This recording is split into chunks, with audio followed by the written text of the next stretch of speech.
আজকে আমরা আমাদের টপিকসে চলে যাই, পয়েন্টে চলে যাই। এন্ড পয়েন্টে যাওয়ার আগে আমি একটু বলে দিচ্ছি, আপনারা সবাই ইতিমধ্যে গ্রুপে, হোয়াটসঅ্যাপ গ্রুপে আপনারা যেখানে জয়েন করেছেন, মানে যেখানে আপনারা যে গ্রুপে আছেন, এই গ্রুপে আমি আপনাদেরকে একটা লিঙ্ক দিয়েছি। এই লিঙ্কটা হচ্ছে কম্প্রিহেন্সিভ ডেটা স্কিল আপনার অ্যাসেসমেন্ট। এটার মানে হচ্ছে আমি তো আসলে আপনাদের কাছ থেকে মানে জাস্ট শুনলাম, ওভারভিউটা শুনলাম। এখানে একটু ইন ডেপথ ডিটেল একটা একটা সার্ভে আছে। সার্ভেটা আসলে মেইন পারপাসটা হচ্ছে আমার একটা ডেটা ট্র্যাক রাখা, যাতে করে আমি পরবর্তীতে আপনাদের সাথে অলরেডি আমি দেখতে পাচ্ছি আপনারা প্রায় ৩ জন জমা দিয়েছেন। থ্যাংক ইউ আপনাদেরকে। স্পেশালি কয়ের ভাই, আপনি জমা দিয়েছেন, থ্যাংক ইউ। সাদাত হোসাইন আর বাইতুল ইসলাম।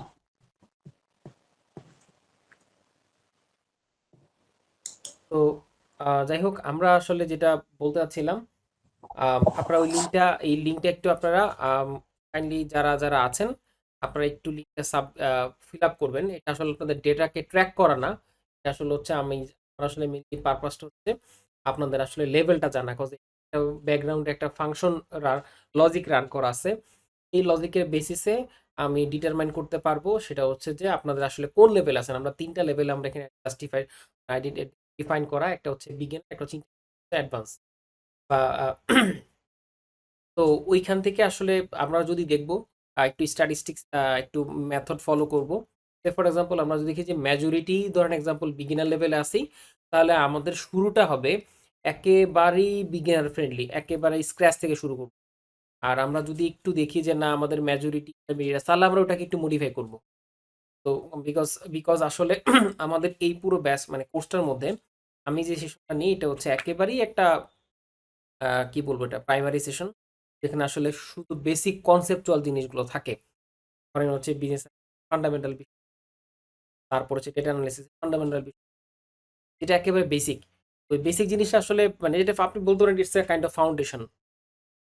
এটা রাখার উদ্দেশ্য একটাই, এখানে আপনি আসলে পুরো এক্সেল, গুগল শিট, তারপর হচ্ছে বিআই যে টুলস গুলো আছে, এইগুলো হচ্ছে আপনি হাতে করে with some practical exercise just হাতে করে এই জিনিস।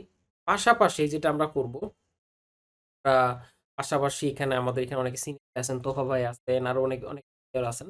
তাদের কাছ থেকে আমরা যেটা করব সেটা হচ্ছে তাদের প্র্যাকটিক্যাল এক্সপিরিয়েন্স আমরা এখানে কনভার্ট করব। আমরা নেওয়ার চেষ্টা করব রিলেভেন্ট ডেটা সেট দিয়ে, রিলেভেন্ট এক্সাম্পল দিয়ে আমরা ক্লাসে ডিসকাশন করব বিভিন্ন টপিকসের উপর, এবং ট্রাই করব আসলে রিলেভেন্ট যেই টপিক সমসাময়িক টপিকসগুলো আছে, এগুলো আমাদের জন্য কাজে লাগবে। ওই জিনিসগুলো আমি কিছু জিনিসপত্র স্কিপ করে যাব। ধরেন এমন কিছু ফাংশন স্কিপ করে যাব যে ফাংশনটা আপনি কাজ করতে যে চাইলে হচ্ছে যখনই কাজ করবেন এটা অটোমেটিক ইউটিউব দেখলে পেয়ে যাবেন। কিন্তু কিছু ফাংশন ইন ডেপথ আমরা যাব, ওই ফাংশনগুলো ধরেন হচ্ছে আপনার আপনার কাজের ক্ষেত্রে খুব ডিটেইল আকারে লাগবে, for automation, for business process development, policy development, এই জিনিসগুলো যাদের আপনাদের এই ক্ষেত্রে কাজে লাগবে, এটা আমি আপনাদেরকে বলবো যে আপনারা এই ক্ষেত্রে আপনাদের কিছু কিছু ফাংশন আমি একটু ইনডেপথ দেখাবো। বেশি ফাংশন দেখাবো না, যেগুলো আসলে আমাদের ডে টু ডে লাইফে, আবারও বলতেছি, রেগুলার বিজনেস অ্যানালিটিক্স বা ডেটা অ্যানালিটিক্স কাজের ক্ষেত্রে এই ফাংশন ফর্মুলাগুলো আমাদের সবচেয়ে বেশি কাজে লাগে, ওগুলাকে আমরা ফোকাসে আনবো। এছাড়া কিছু জিনিসপত্র স্কিপ করে যাব, যেটা আপনারা পরবর্তীতে আপনারা কাজ করতে যেয়ে দেখবেন যেগুলো হাতে চলে আসছে। তো এই ক্ষেত্রে এটা একটা লিমিটেশন বলতে পারেন, বিকজ আমাদের টাইমটা একটু শর্ট। 16টা ক্লাস, 16টা ক্লাসের মধ্যে আমার অনেকগুলো বিষয় কভার আপ করতে হবে। তো আমি এখানে মোটামুটি কথা বলে দেখলাম, সবার কথা শুনে দেখলাম, আলহামদুলিল্লাহ আপনারা সবাই খুবই ভালো প্রোফাইল ব্যাকগ্রাউন্ড বিলং করতেছেন।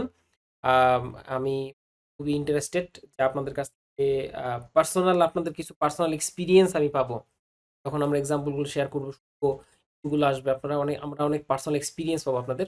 এটা আমি বিলিভ করি যে আমাদের পার্সোনাল ধরেন সবার গ্রোথের জন্য খুব কাজ হেল্পফুল হবে আর কি। তো আমার সংক্ষেপে পরিচয়টা দিয়ে নিই। আমি গ্র্যাড বাংকারের সাথে আছি অলমোস্ট 4 ইয়ার্স। সাকিব ভাই ফাউন্ডার। সাকিব শুরু করে ট্রেডমার্ক প্রায় অলমোস্ট তার কিছুদিন পর থেকে আসলে আমরা একসাথে আম, আহ, আমার পড়াশোনার ক্লাস শেষ করেছি জাহাঙ্গীর ডেটা সায়েন্স।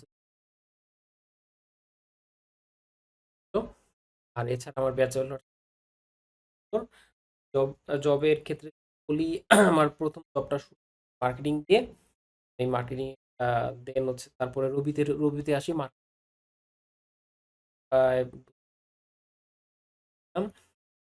আমি চলে যাই হচ্ছে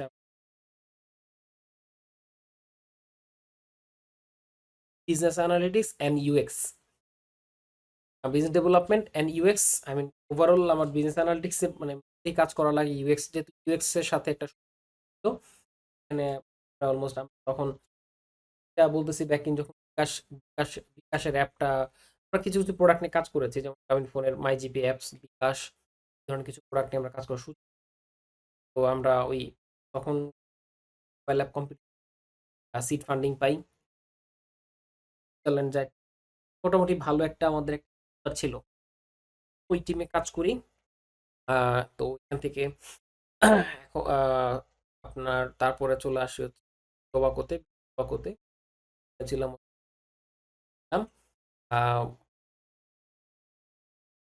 survey communication, data communication survey, তারপর হচ্ছে মার্কেট অপারেশনের যে কাজগুলো থাকে ওই কাজের একটা পার্টে আমি ছিলাম অ্যাজ এ কন্ট্রাকচুয়াল হিসেবে, not a time job. Market এক্সেসের আন্ডারে ছিলাম, বাট ফুল কমিউনিকেশন করা লাগতো অ্যাজ এ ফুল টাইম এমপ্লয়ের মতোই। I mean part of the BAT management communication করা লাগতো। এখানে ছিল অলমোস্ট 1 ইয়ার। মোটামুটি মাথার যত চুল থাকে তার মোটামুটি যা উঠছে তা আমার ওই 1 বছরই উঠছে ওই প্রজেক্টে কাজ করে। হিউজ লেভেলের প্যারা ছিল এবং হিউজ এক্সপিরিয়েন্স ছিল আলহামদুলিল্লাহ। তোর পরে হচ্ছে আমি জয়েন করি আপনার সুইজারল্যান্ডের একটা ব্র্যান্ড শিন্ডার, তা বাংলাদেশের ইটিভি ইঞ্জিনিয়ার্স লিমিটেড। আমি জয়েন অপারেশনে। অপারেশন থেকে অপারেশন শিফট হয়ে যায় হচ্ছে আপনার এমআইএসে, প্রমোটেড হয়ে দেন কয়েক বছর পরে এমআইএস থেকে দেন শিফট আবার প্রমোট যাই বিজনেস অ্যানালিস্ট হিসেবে, হচ্ছে আপনার তারপর এখানে ডিপার্টমেন্ট ডেপুটি ম্যানেজার, দেন হচ্ছে অপারেশন অ্যানালিস্ট আবার প্রমোট হই। দেন দেন হচ্ছে অলমোস্ট 8 বছর প্লাস 8 বছরের মতো আমি ছিলাম ওই কোম্পানিতে। রিসেন্টলি আমি আরেকটা কোম্পানি করেছি হেড অফ অপারেশন হিসাবে। তো এই এই হচ্ছে আমার ওভারঅল ওয়ার্ক এক্সপিরিয়েন্স। তো এখন এই গল্পটা হচ্ছে বিজনেস অ্যানালিটিক্স। দেখেন আসলে বিজনেস অ্যানালিটিক্স একটা ডাজন্ট রিকোয়ার যে আপনাকে আসলে টু দ্য পয়েন্টে ডিফাইন এটা নিয়ে পড়াশোনা করতে হবে। আপনি যে রোলে আছেন এখন বর্তমানে আসলে যেই রোলে আপনি কাজ করতে আর বলে এটাকে সিভিল রিলেভেন্ট হইতে পারে, মার্কেটিং হইতে পারে, এটা হইতে পারে আপনার টেক্সটাইল, হইতে পারে হচ্ছে আপনার CSC, what ever it is, আপনাকে কিন্তু টু দ্য পয়েন্টে আপনি কিন্তু part of the business growth করার ট্রাই করতেছেন। বিজনেসের ডেভেলপমেন্ট বা গ্রোথটা আছে এখানে আসলে আপনি কন্ট্রিবিউট করতেছেন, এখানে কাজ করতেছেন। সো আপনি যে রোলে থাকেন না কেন, আপনি ইকোনমিক্স নিয়ে, আপনি স্ট্যাটিস্টিক্স নিয়ে পড়তেছেন, হোয়াট এভার ইট ইজ, আপনি কিন্তু ওটার অবজেক্টিভটা কি, দিন শেষে ঘুরাই ফিরে অবজেক্টিভ দুইটা। একটা হচ্ছে আইদার আপনি ইম্প্যাক্ট জেনারেট করবেন অথবা আপনি একটা প্রফিট জেনারেট করবেন। এই খেলা কিন্তু দুইটার মধ্যেই থাকে। এখন প্রফিট আপনি হয়তো বা ডিরেক্ট মানে ফ্রন্ট রোলার হিসাবে কাজ করতে অথবা ব্যাক সাপোর্টে কাজ করতে। তো আমরা যারা যে রোলে কাজ করি যখন মার্কেটিং এ ছিলাম তখন আমরা ছিলাম ফ্রন্টে।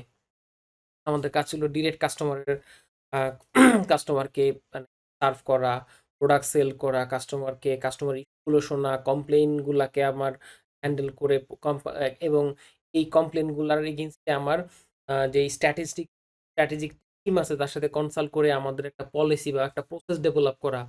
এই কাজগুলো কিন্তু কাইন্ড অফ মার্কেটিং এর যে পোর্শনে আমাদের কাজগুলো হয়। এই কাজগুলো আমরা করে আসছি। তো অন দ্যাট সেন্স আমরা যারা accounting background, civil background belong করতেছি, ইটস এন বিগ পার্ট। যে দেখা যাচ্ছে একটা প্রজেক্ট হচ্ছে, এই প্রজেক্টটার আপনার শুরু থেকে শেষ পর্যন্ত আমাদের টোটাল দেখা যাচ্ছে এটা বিওকিউ অনুযায়ী হচ্ছে কিনা, প্রফিট হচ্ছে কিনা প্রপার ওয়েতে, মানে আমার আমার কস্টিংটা প্রপারলি হচ্ছে কিনা, কিন্তু আমার যে প্রত্যেকটা টাইমলাইন যেটা আছে টাইমলাইন মেনটেন হচ্ছে কিনা, এগুলোর যে অ্যানালাইসিস দরকার। নট এ মানে এটা ব্যাপারটা এরকম না যে আপনি তো সিভিল বা স্ট্রাকচারাল কাজগুলি করতেছেন, আপনি এগুলো ফলো আপ করার জন্য আপনার কিন্তু অ্যানালাইসিস প্রয়োজন। এই অ্যানালিটিক্যাল কাজগুলোর জন্য কিন্তু দেখা যাচ্ছে আপনি এখানে পার্ট অফ দ্য এই রোলে বিজনেস অ্যানালিটিক্সের রোল প্লে করতেছেন। সো এটা একটা মাল্টি ডাইভার্সিফাইড রোল যেটা এতদিন পর্যন্ত ছিল, বাট রিসেন্টলি এখন এটা একটু অ্যানাউন্সড হয়েছে এইভাবে যে মানে স্পেসিফাই করে বিজনেস অ্যানালিস্ট হিসেবে কোম্পানি এখন রোল জেনারেট করতেছে, হায়ার করতেছে। কেন? বিকজ অফ এখন একটা সময় আপনারা জানেন মার্কেটিং, আমরা যা বিভিন্ন পড়াশোনা করছিলাম, আমরা পড়ছিলাম মার্কেটিং ইরা, একটা সময় কিন্তু মার্কেটিং বলে কিছু ছিল না, তখন ছিল প্রোডাকশন ইরা, যে প্রোডাকশন ইজ দ্য কিং। যার যত প্রোডাকশন ছিল করতে হতো সেই ছিল ওই তৎকালীন সময় সবচেয়ে বেশি সুপিরিয়র। তো পরবর্তীতে কি হইলো যে যখন আপনার ইন্ডাস্ট্রিয়াল রেভলিউশনটা হইলো তখন কি হলো, এখন ম্যানুয়াল প্রোডাকশন থেকে সবাই মাস প্রোডাকশনে চলে গেল। তখন প্রোডাক্ট স্টক হয়ে গেল, স্টক কিন্তু প্রোডাক্ট প্রচুর বাড়তেছে। তখন কিন্তু তারা ওই সময়টাতে যখন প্রোডাকশন যে কিং ওই থিওরিতে ছিল, তখন কিন্তু মার্কেটিং প্রয়োজন হয়নি। প্রোডাক্টের জন্য মানুষ আগে থেকে রাখতো, বলে রাখতো যে আমার তেল লাগবে, বোতল দিয়ে যেত যে আপনি পানিতে তেলটা ভাঙলে আমাকে দিয়ে নিন, রাত্রে নিয়ে যাব। তখন তাকে সবাই মানে তাকে সবাই সার করতো।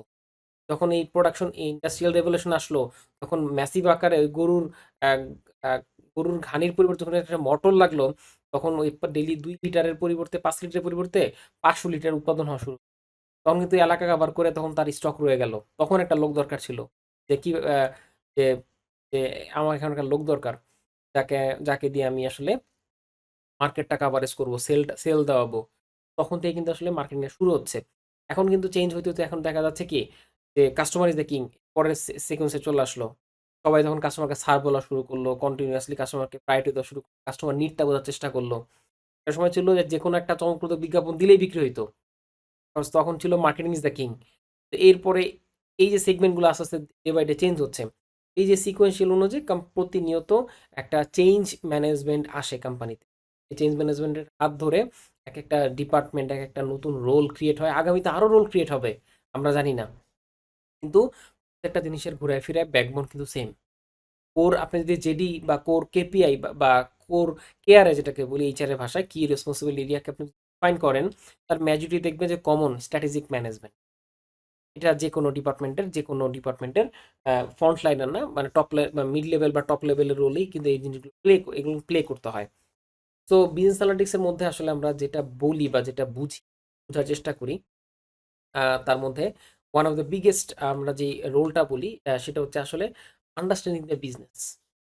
আপনার ডোমেন নলেজটা থাকে, আপনি যেই ডোমেনে কাজ করবেন ওই ডোমেনে আপনার একটা সঠিক স্বচ্ছ ধারণা থাকতে হবে যে আপনি আসলে কোন প্রোডাক্ট বা কোন সার্ভিস নিয়ে কাজ করতে, অ্যান্ড এই প্রোডাক্ট এবং সার্ভিস থেকে আসলে এন্ড অফ দ্য ডে বিজনেসের আউটকামটা কি, ম্যানেজমেন্ট কি চায়, অর্গানাইজেশনাল গোলটা কি, কোম্পানির ভিশনটা কি, অ্যাকচুয়ালি কি অ্যাকমপ্লিশ করতে চাচ্ছে, ওই কাজটা যে হচ্ছে, ওই কাজটা যেটা করতে যাচ্ছে এটা টার্গেট, এবং সেই অনুযায়ী কাজ যে টিম করতেছে এইটা অবজার্ভ করা, এইটা মনিটরিং করা, এইটা মানে এই যে অপারেশন ম্যানেজমেন্টের পোর্শনে এই মনিটরিংটাই is a part of business analyst, যে যার কাজ হচ্ছে বিজনেসটাকে টু দ্য পয়েন্টে অ্যানালাইসিস করবে, এবং অ্যানালাইসিস করে এই বিজনেসের যে ইনসাইটগুলো থাকবে, ইনসাইটগুলো টপ লেভেল ম্যানেজারের সাথে কনসাল্ট করবে এবং ওই অনুযায়ী একটা স্ট্র্যাটেজিক ডিসিশন নেবে, এবং মিড লেভেল ম্যানেজমেন্ট এবং ডাউনস্ট্রিম এটাকে প্রোভাইড করবে।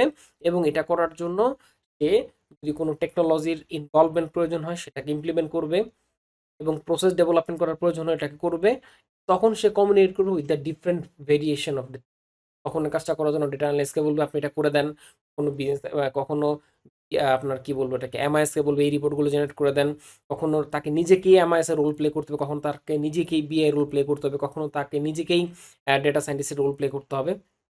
এই বিভিন্ন রোলে কাজগুলো করে আপনার মেইনলি প্রবলেমটাকে সলভ, দিন শেষে গল্প একটাই, বিজনেসের প্রবলেমটাকে খুঁজে বের করা এবং ওই প্রবলেমটাকে উইথ কনসার্ন অফ ম্যানেজমেন্ট একটা প্রপার সলিউশন, প্রপার একটা চ্যানেল দিয়ে কাজটাকে সলভ করার মধ্য দিয়ে আমাদের এই প্রসেসটা শেষ হয়। বিজনেস অ্যানালিস্টের প্রসেসটা। এখন এই প্রসেসে কেউ আপনার হয়তো বা মার্কেটিং এর ফেজে কাজ করতে পারেন, কেউ হয়তো বা ফাইন্যান্সের ফেজে কাজ করতে পারেন, কেউ হয়তো বা স্ট্যাটিস্টিশিয়ান হিসেবে কাজ করতে পারেন। যে যে রোলে কাজ করতেছেন সেই রোলে আপনারা কাজ করতে পারেন, বাট দিন শেষে আপনার রোলটা কিন্তু তখন হয়ে যায় বিজনেস অ্যানালিটিক্স।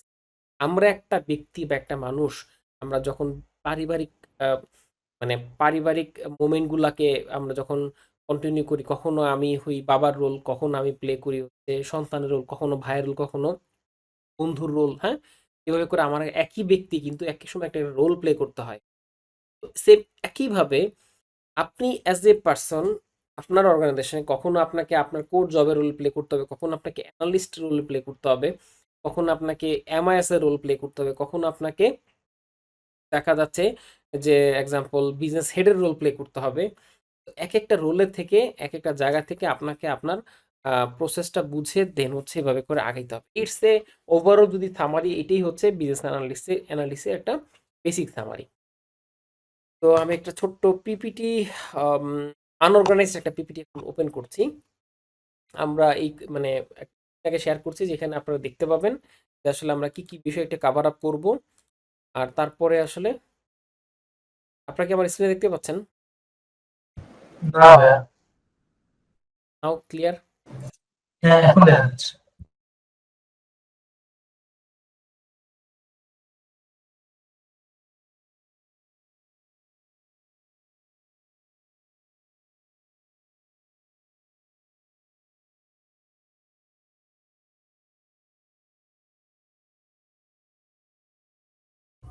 আমি তো দেখতে পাচ্ছি না। একটা সেকেন্ড ভাই।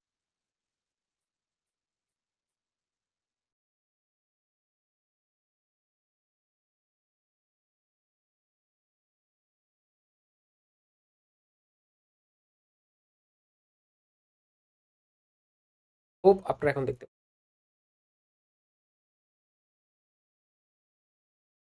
এই হচ্ছে আমাদের কমন টপিকস। এটা চেঞ্জ করি নি, মাঝে মাঝে আমরা কাজে ক্লাসের মধ্যে বা কাজের মধ্যে আমরা এটাকে একটু মডিফাই বা চেঞ্জ করে নিব আমাদের প্রয়োজন অনুযায়ী। চেঞ্জ করে বললাম তো আপনাদের আপনাদের অ্যাসেসমেন্টটা দেখে দেন হচ্ছে আমি এটাকে একটু চেঞ্জ করব। Thank you. আমি অলমোস্ট অলমোস্ট আপনার 18 জনের আহ, মতো ফিডব্যাক পেয়েছি। থ্যাংক ইউ আপনাদেরকে যারা ফিডব্যাক দিয়েছেন। আমি এটার বেসিসে আমরা নেক্সট ক্লাসে আমি আপনাদের এটা একটা স্ট্যাটিস্টিক্স দেখাবো আসলে আমাদের আসলে আমরা কোন লেভেলে কোথায় কি কতজন আছি এবং আমাদের ওই অনুযায়ী জানিটা কি। আলহামদুলিল্লাহ আমরা আম, বলা যায় যে এক্সপার্ট লেভেলে পেয়েছি অলমোস্ট 4 জন, 5 জনকে পেয়ে গেছি। এবং মোটামুটি আউট অফ দ্যাট বাকি সবাই হচ্ছে আমরা এখানে দেখতে স্কোর বিগিনার লেভেলে আছে। তো যেহেতু মেজরিটি হচ্ছে বিগিনার লেভেলে, তো আমরা এখানে আমরা একেবারে স্ক্র্যাচ থেকে শুরু করব। আমরা এই জিনিসগুলো দেখব, এগুলো একেবারে বিগিনার লেভেল থেকে শুরু। তবে আমি একটু জাস্ট রিকোয়েস্ট করবো এটাই যে আপনারা এই ব্যাপারে আহ মনক্ষুণ্ণ হবেন না যে একেবারে বেসিক জিনিসগুলো নিয়ে আসলে আমি মানে কন্ডাক্ট করতেছি বা দেখায় যাচ্ছি। এটা আসলে যদি আপনারা জাস্ট এটা একটু এভাবে দেখবেন যে এটা আপনাদের একটা রিভাইজ হচ্ছে, হয়তোবা জিনিসটা জানা থাকতে পারে আজকে, হয়তো একটু ডিফারেন্ট হতে শিখলেন বা একটু রিভাইজ হলেন, এইভাবে একটু মনে করেন। এই জিনিসগুলো আপনাদের জন্য কিছু জিনিস আননোন থাকতে পারে আর কি।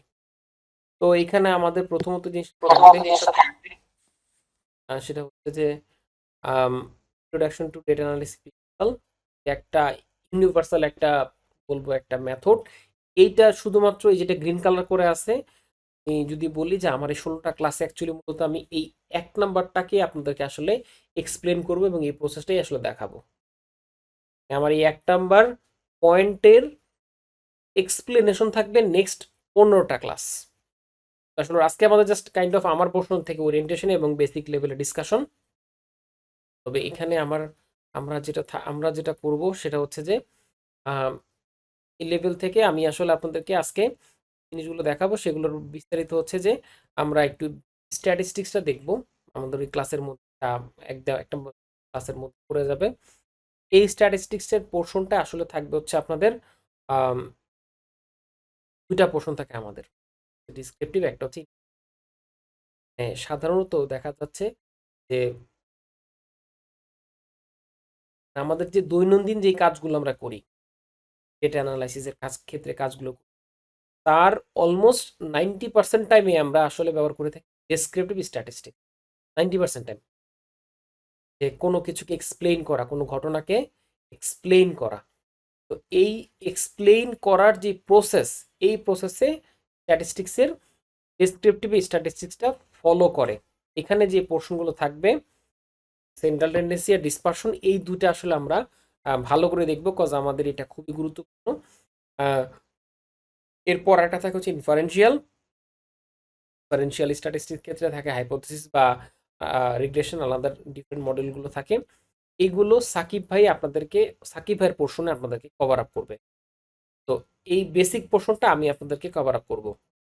তারপরে চলে আসবো হচ্ছে বেসিক লেভেলের এক্সেল এবং গুগল শিট এইগুলার ব্যাপারে। দেন কিছু বেসিক কম্পারিজন থাকবে এক্সেল এবং গুগল শিটের উপর।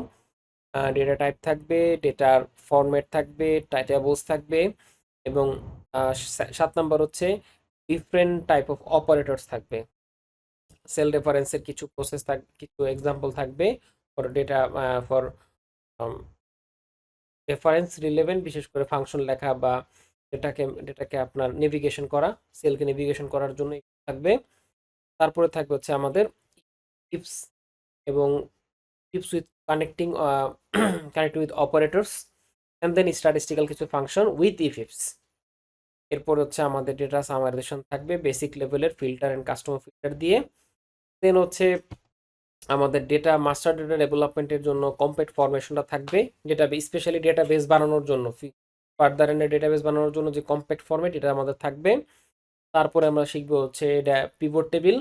পিভট টেবিল দিয়ে আসলে কিভাবে ড্যাশবোর্ড গ্রাফ চার্ট বানানো, যেগুলো আমরা একটু দেখবো। অ্যান্ড দেন আমরা যেটা করব সেটা হচ্ছে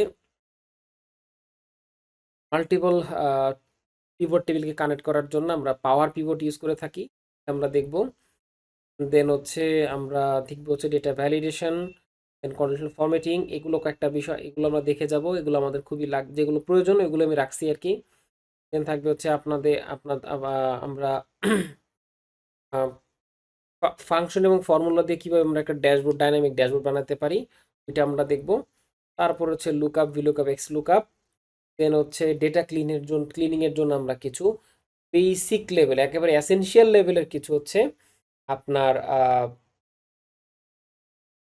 এসেনশিয়াল লেভেলের হচ্ছে আপনার ফাংশন আছে। এগুলো আসলে মূলত বেসিক লেভেল থেকে শুরু করে ডেটাগুলোকে আপনার অ্যানালাইসিস যদি করতে চাই, এই জিনিসটাকে আপনার খুব হেল্প করে ফাংশনগুলো, ডেটাগুলোকে প্রিপেয়ার করার জন্য। তো data preparation is more important. তো এই প্রিপারেশন ফেজে আমরা এই ফাংশনগুলো আমরা একটু কাজে লাগে আমাদের হিউজ লেভেলের।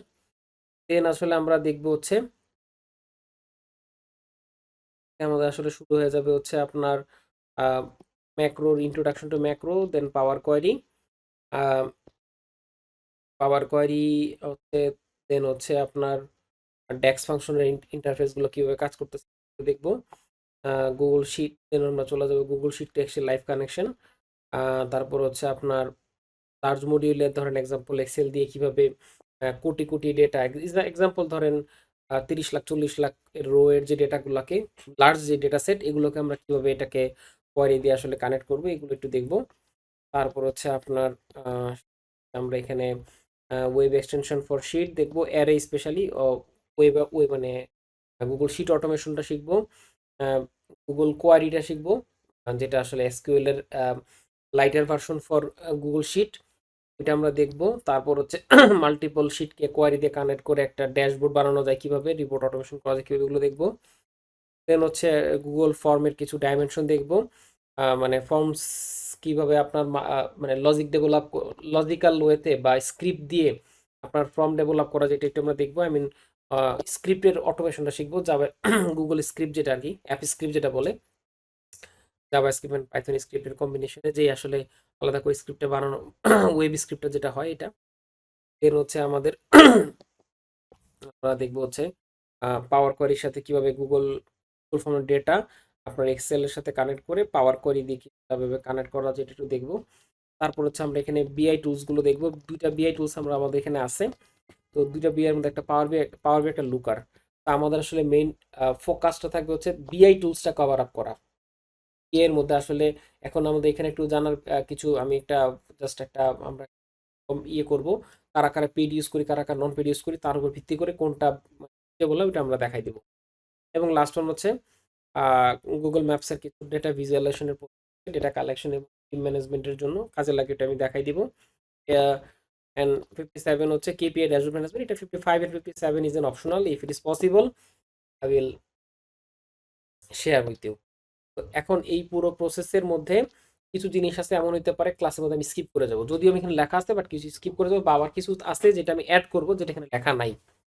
টাইম টু টাইম এগুলো কিছু চেঞ্জ হচ্ছে, এগুলো অনেকগুলো চেঞ্জ হচ্ছে। তো সরি, তো এই ফেজে আমরা একটা জিনিস আমি একটু জেনে নেই, আমরা এখানে কারা কারা আছি যে মাইক্রোসফটের পেইড ভার্সনটা ইউজ করছি। এনিওয়ান, কেউ কি আছি পেইড ভার্সনটা? আচ্ছা, তার মানে আমরা যেটা বুঝলাম যে ক্লাসের ক্ষেত্রে আমরা তাহলে একটা কমন গ্রাউন্ড আমরা ইউজ করি। সবাই যেহেতু আসলে কম বেশি কেউ 19 কেউ কেউ 16 কেউ 20 কেউ 365 ইউজ করতেছি, আমরা একটা কাজ করি, আমরা আমরা পুরো ক্লাসের প্রসেসটা রেগুলার যেটা করি আমরা গুগল শিটে করব। এটা প্রতিবারই আমরা নরমালি করে থাকি, গুগল শিটে করব। ভালো ভালো। এই কারণে করব গুগল শিটে আর এক্সেল এই দুটার মধ্যে 98% সিমিলারিটি আছে, বা 90% ধরলাম সিমিলারিটি আছে, 5% প্লাস মাইনাস আমি দিলাম। তো সেই ক্ষেত্রে আমরা আমি যেটা বলবো আমরা যেটা করব সেটা হচ্ছে যে এই গুগল শিটটাকে ফলো করব। যদি এমন কিছু পেয়ে যায় বা এমন কিছু থাকে যে যেটা হচ্ছে আমার ফর এক্সাম্পল যে গুগল শিটে নাই শুধু এক্সেল আছে, ওই পোর্শনটা আমি এক্সেল দিয়ে দেখাই দেব, তাহলে আপনাদের দুইটাই কাভার আপ হয়ে গেল। হ্যাঁ, ইয়েস ইয়েস, ভালো। আচ্ছা, এবার আমরা চলে আসি, এবার চলে আসি বিআই তে, পাওয়ার বিআই মানে বিআই টুলসে। বিআই মিন্স বিজনেস ইন্টেলিজেন্স টুলস, এটা ভিজুয়ালাইজেশন টুলস। এর মধ্যে হচ্ছে ট্যাবলু, এটা হচ্ছে ট্যাবলু, পাওয়ার বিআই, আর হচ্ছে লুকার বা মেটা যেটা বলেন না কেন। তো পাওয়ার বিটা পুরোটাই পেইড, যেটা বললাম আমাদের এখন এই মুহূর্তে পেইড কেনার কোনো প্রয়োজন নাই। আমরা ওই যে সেম কাজটাই করব, আমরা গুগল অ্যাকাউন্ট দিয়ে এখনো পর্যন্ত ফুল বিআই ভার্সনটা ফ্রি পাওয়া যাচ্ছে হচ্ছে লুকারে। লুকারে শিখবো পুরোটা, এবং লুকারের সাথে পাওয়ার বিআই কম্পারিজন করে দেখাই দিব যে কোন কোন জায়গায় ডিফারেন্সিয়েট আছে, আমরা প্রজেক্ট করবো লুকারে। তাহলে যেটা হবে আপনাদের যাদের লুকারটা মানে গুগল যেহেতু আপনারা মানে পিআই রিপোর্টের যে প্রিমিয়াম ভার্সনটা আছে বা পেইড ফিচারটা আছে এইটার ফুল মজা নিতে পারবেন লুকার দিয়ে, মানে পেইড ভার্সনটা ফ্রিতে পাচ্ছেন। সো আপনাদের পুরোটা ইভেন দো স্টিল নাও শিখে আপনারা এখন আপনাদের অফিস অর্গানাইজেশন অফিস সব জায়গায় কাজে লাগাতে পারবেন, মানে ইনস্ট্যান্ট রেজাল্ট আনতে পারবেন। তো ওইটা আপনারা এখান থেকে শিখবেন। লুকারটাকে আমরা ফোকাস দেবো 80%, পাওয়ার বিকে ফোকাস দেবো 20%। জাস্ট আমরা প্রজেক্টগুলো করবো, দেন আমরা পাওয়ার বিতে একটা প্রজেক্ট করে কম্পেয়ার করে দেখাই দিব। তার মানে একটা টুলসে যদি ভালো হইতে করে শিখতে পারেন বাকিগুলো আপনি পারবেন অনেস্টলি। হয়তো বা প্রথম শিফট করার পর একটু আনইজি লাগতে পারে। এক্সাম্পল আপনি ধরেন দীর্ঘদিন ধরেন আরটিআর চালাইছেন, বা আপনি ধরেন এক্সাম্পল আপনি এক্স করোলা চালাইছেন দীর্ঘদিন, হঠাৎ করে আপনাকে একটা ধরেন হোন্ডা ইনসাইট দিয়ে দিলাম, আপনার জন্য একটু আনইজি হবে, বাট আপনার কোর ফাংশনালিটি কিন্তু ইস্যু হবে না, ব্যালেন্স ইস্যু হবে না। 5-10 মিনিট একটু আনইজি লাগতে পারে, এরপর কিন্তু আপনি you'll be more comfortable that vehicles. এবার সে আপনার ভাইয়া, হ্যালো। জি ভাই শুনতে পাচ্ছেন? জি ভাইয়া, কিন্তু লুকারের ড্যাশ ফাংশন মেজাজ এগুলো কি বিয়ের সাথে সিমিলার?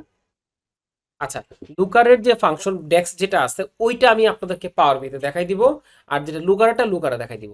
ওই যে একটু আগে যেটা বললাম, ধরেন পাওয়ার বিয়ের কিছু ফাংশন ফর্ম মানে ফাংশনালিটি আছে, যেমন ডেক্সের বিষয় আছে যেটা লুকার সাথে মিলবে না।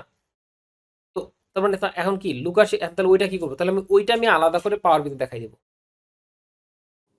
As a big. দেখেন আমি যেটা দেখাচ্ছি সেটা হচ্ছে আপনাদেরকে একটা বিগিনার লেভেল ফেস কমপ্লিট করে একটা ইন্টারমিডিয়েট লেভেলে নিয়ে যাব। আমি কিন্তু আপনাদেরকে একটাও অ্যাডভান্স মডিউলে দেখাইতে পারবো না, কারণ আমি নিজে অ্যাডভান্স ভালো করে পারি না, এখন শিখতেছি।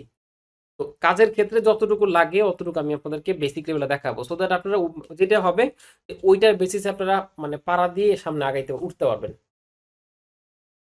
ওইটা আমি আপনাদেরকে এনশিওর করতে পারবো।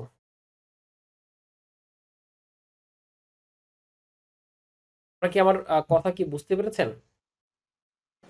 জি ভাইয়া, বুঝতে পারছি। আচ্ছা, আমরা কি সবাই কি জি মোটামুটি ভাইয়া। মোটামুটি একমত যে আমরা এই প্রসেসে আগাইলে আমাদের জন্য ভালো হবে একটা কমন গ্রাউন্ডে? হ্যাঁ ভাই, বেটার। ওকে, আলহামদুলিল্লাহ। জি ভাইয়া, বেটার হয়। আলহামদুলিল্লাহ। এবং আমরা যেটা করব সেটা হচ্ছে, আপনারা যারা এখানে এনরোল করেছেন গুগল ক্লাসরুমে, আমাদের যত মানে ক্লাসরুমে তো সকল ম্যাটেরিয়াল থাকবে, আমরা একটা সাপোর্ট শিট নামে একটা শিট করেছি গুগল আপনার ক্লাসরুমে। এই সাপোর্ট শিটটা হচ্ছে আমরা হচ্ছে আপনাদেরকে এই জায়গাটা সাপোর্ট অ্যাক্সেস দিয়ে রাখবো, এবং এইখানে আমাদের যত রকমের ফাংশন বা ফর্ম আছে যেগুলো আছে, এগুলো হচ্ছে আমরা আপনাদেরকে ওইখানে দেখাবো, রেখে দিব ক্লাস ওয়াইজ, মানে ক্লাস 1 ক্লাস 2 ক্লাস 3 করে করে সব ওইখানে রাখবো, আর আপনাদের অ্যাক্সেস দিয়ে রাখবো। তো ক্লাস 1 এর কি পড়াইলাম, ভিডিও যদি দেখেন, ভিডিওর মধ্যে যদি কোনো জায়গায় কনফিউশন থাকেন চলে যাবেন ক্লাস 1 এর শিটে, এখানে সবগুলো ফাংশন ফাংশন যা আছে সব লেখা আছে, ইজিলি এখান থেকে দেখে করে দিতে পারবেন। সো কমন গ্রাউন্ডে থাকলো সবাই হচ্ছে একটা শিটে কোল্যাব করব, কোলাবোরেশন করে আমরা কাজটা করব, এটা হবে হচ্ছে আমাদের প্রসেস। তো এইখানে আমরা ওই যে একটা কমন আমার আসলে আমার চেঞ্জেস, আমার মানে পিপিটি বা স্লাইডে আসলে চেঞ্জ আসবে হচ্ছে আসলে আমার কথায়, ক্লাসের তেমন স্লাইডে আমি চেঞ্জ করি নাই, বিকজ আমি যা রাখছি সব ফান্ডামেন্টাল বেসিসে রাখছি, এখনো ওই ফান্ডামেন্টাল বেসিস থেকে বের হয়ে আসি নাই। তো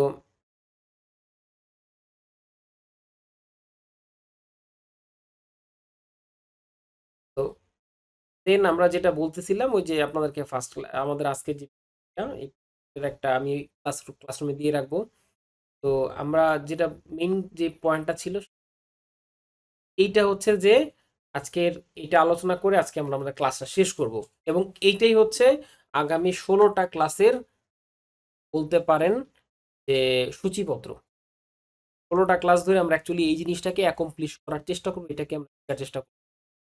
আনফরচুনেটলি আমি এটা মাইক্রোসফট পাওয়ার পয়েন্টে দেখাইতে পারতেছি না, কারণ আমার আজকে লাইসেন্সের মেয়াদটা আজকে শেষ হয়েছে, রিনিউ করতে হবে আমার। অফিসিয়ালি এটা রিনিউ হবে, অফিস থেকে রিনিউ করে দিবে, আদারওয়াইজ আমার এটা অফিসিয়ালি রিনিউ হলে দেন হচ্ছে আমি এটা ইউজ করতে পারবো, এই জন্য আমি আপাতত ব্রাউজার দিয়ে দেখাচ্ছি।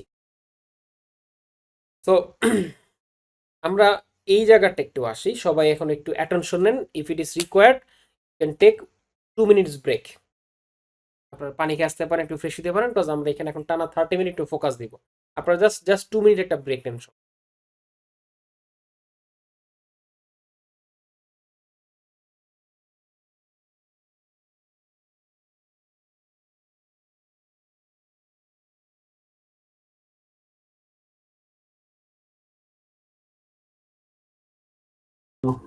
No, last.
সবাই শুনতে পাচ্ছেন আমার কথা?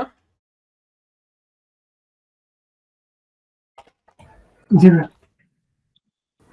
হ্যালো, শুনতে পাচ্ছি। জি, ধন্যবাদ। তো আচ্ছা, ক্লাসরুমে ঢুকতে গেলে, এন্টার করতে গেলে তারা কোড দরকার, সেই কোডটা তো আমরা পাচ্ছি না। আপনাদেরকে সবকিছু দিয়ে দেওয়া হবে। ও আচ্ছা।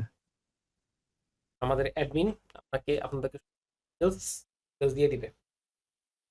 তো আমরা যেখানে ছিলাম আজকের টপিকসে,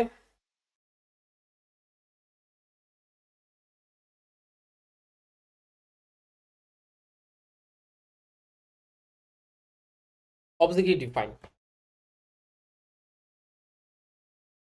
ডেটা অ্যানালাইসিস বা যে কোনো অ্যানালাইসিস বা যে কোনো কাজের ক্ষেত্রে, স্পেশালি এমআইএস বলেন, ডেটা অ্যানালাইসিস বলেন, বিজনেস অ্যানালাইসিস বলেন, সব কিছুর ক্ষেত্রে এই ব্যাকরণটা ফলো হয়, এই প্রিন্সিপালটা ফলো করতে হয়। এটা একটা সিঁড়ি বা একটা ধাপ। একটা কিছু করে একটা করতে পারবেন না। যদি করেন, কোনো না কোনোভাবে এটা করে যেতে হবে। হয়তো এমন হইতে পারে পার্ট 1 ফাইন, কেউ করে দিছে, পার্ট 2 কেউ করে দিছে, পার্ট 3 কেউ করে দিছে, আপনার কাছে আসছে অ্যানালিটিক মেথোলজিতে, আপনার কাছে একবারে লাস্টের রিপোর্টিং এ চলে আসছে। তো আমি যদি একটু আবার সবাইকে একটু ওয়ান টু ওয়ান জিজ্ঞাসা করবো বা একটু মতামত নিব সবার। প্রশ্নটা হবে এই, অবজেক্টিভ ডিফাইন বলতে এটাকে একটু ডিফাইন করি, তাহলে এটাকে আসলে আপনারা কিভাবে মানে অবজেক্টিভ ডিফাইন কি মনে করেন? আমাকে স্যার করবেন হচ্ছে তানভীর ভাই, শুনতে পাচ্ছেন?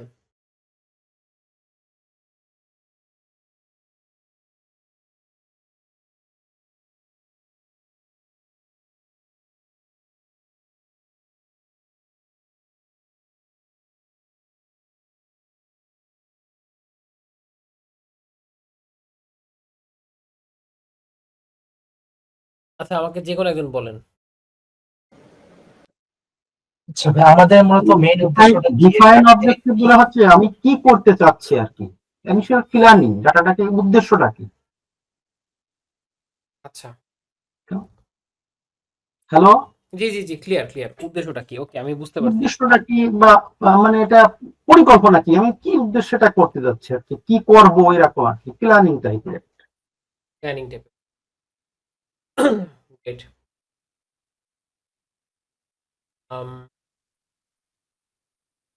আচ্ছা, অবজেক্টিভ ডিফাইনটা যদি নন ফাইন্যান্সিয়াল কোনো মানে কোম্পানির ক্ষেত্রে হয়, যেমন ধরেন হচ্ছে আপনার এনজিও, এই ক্ষেত্রে কি হয়?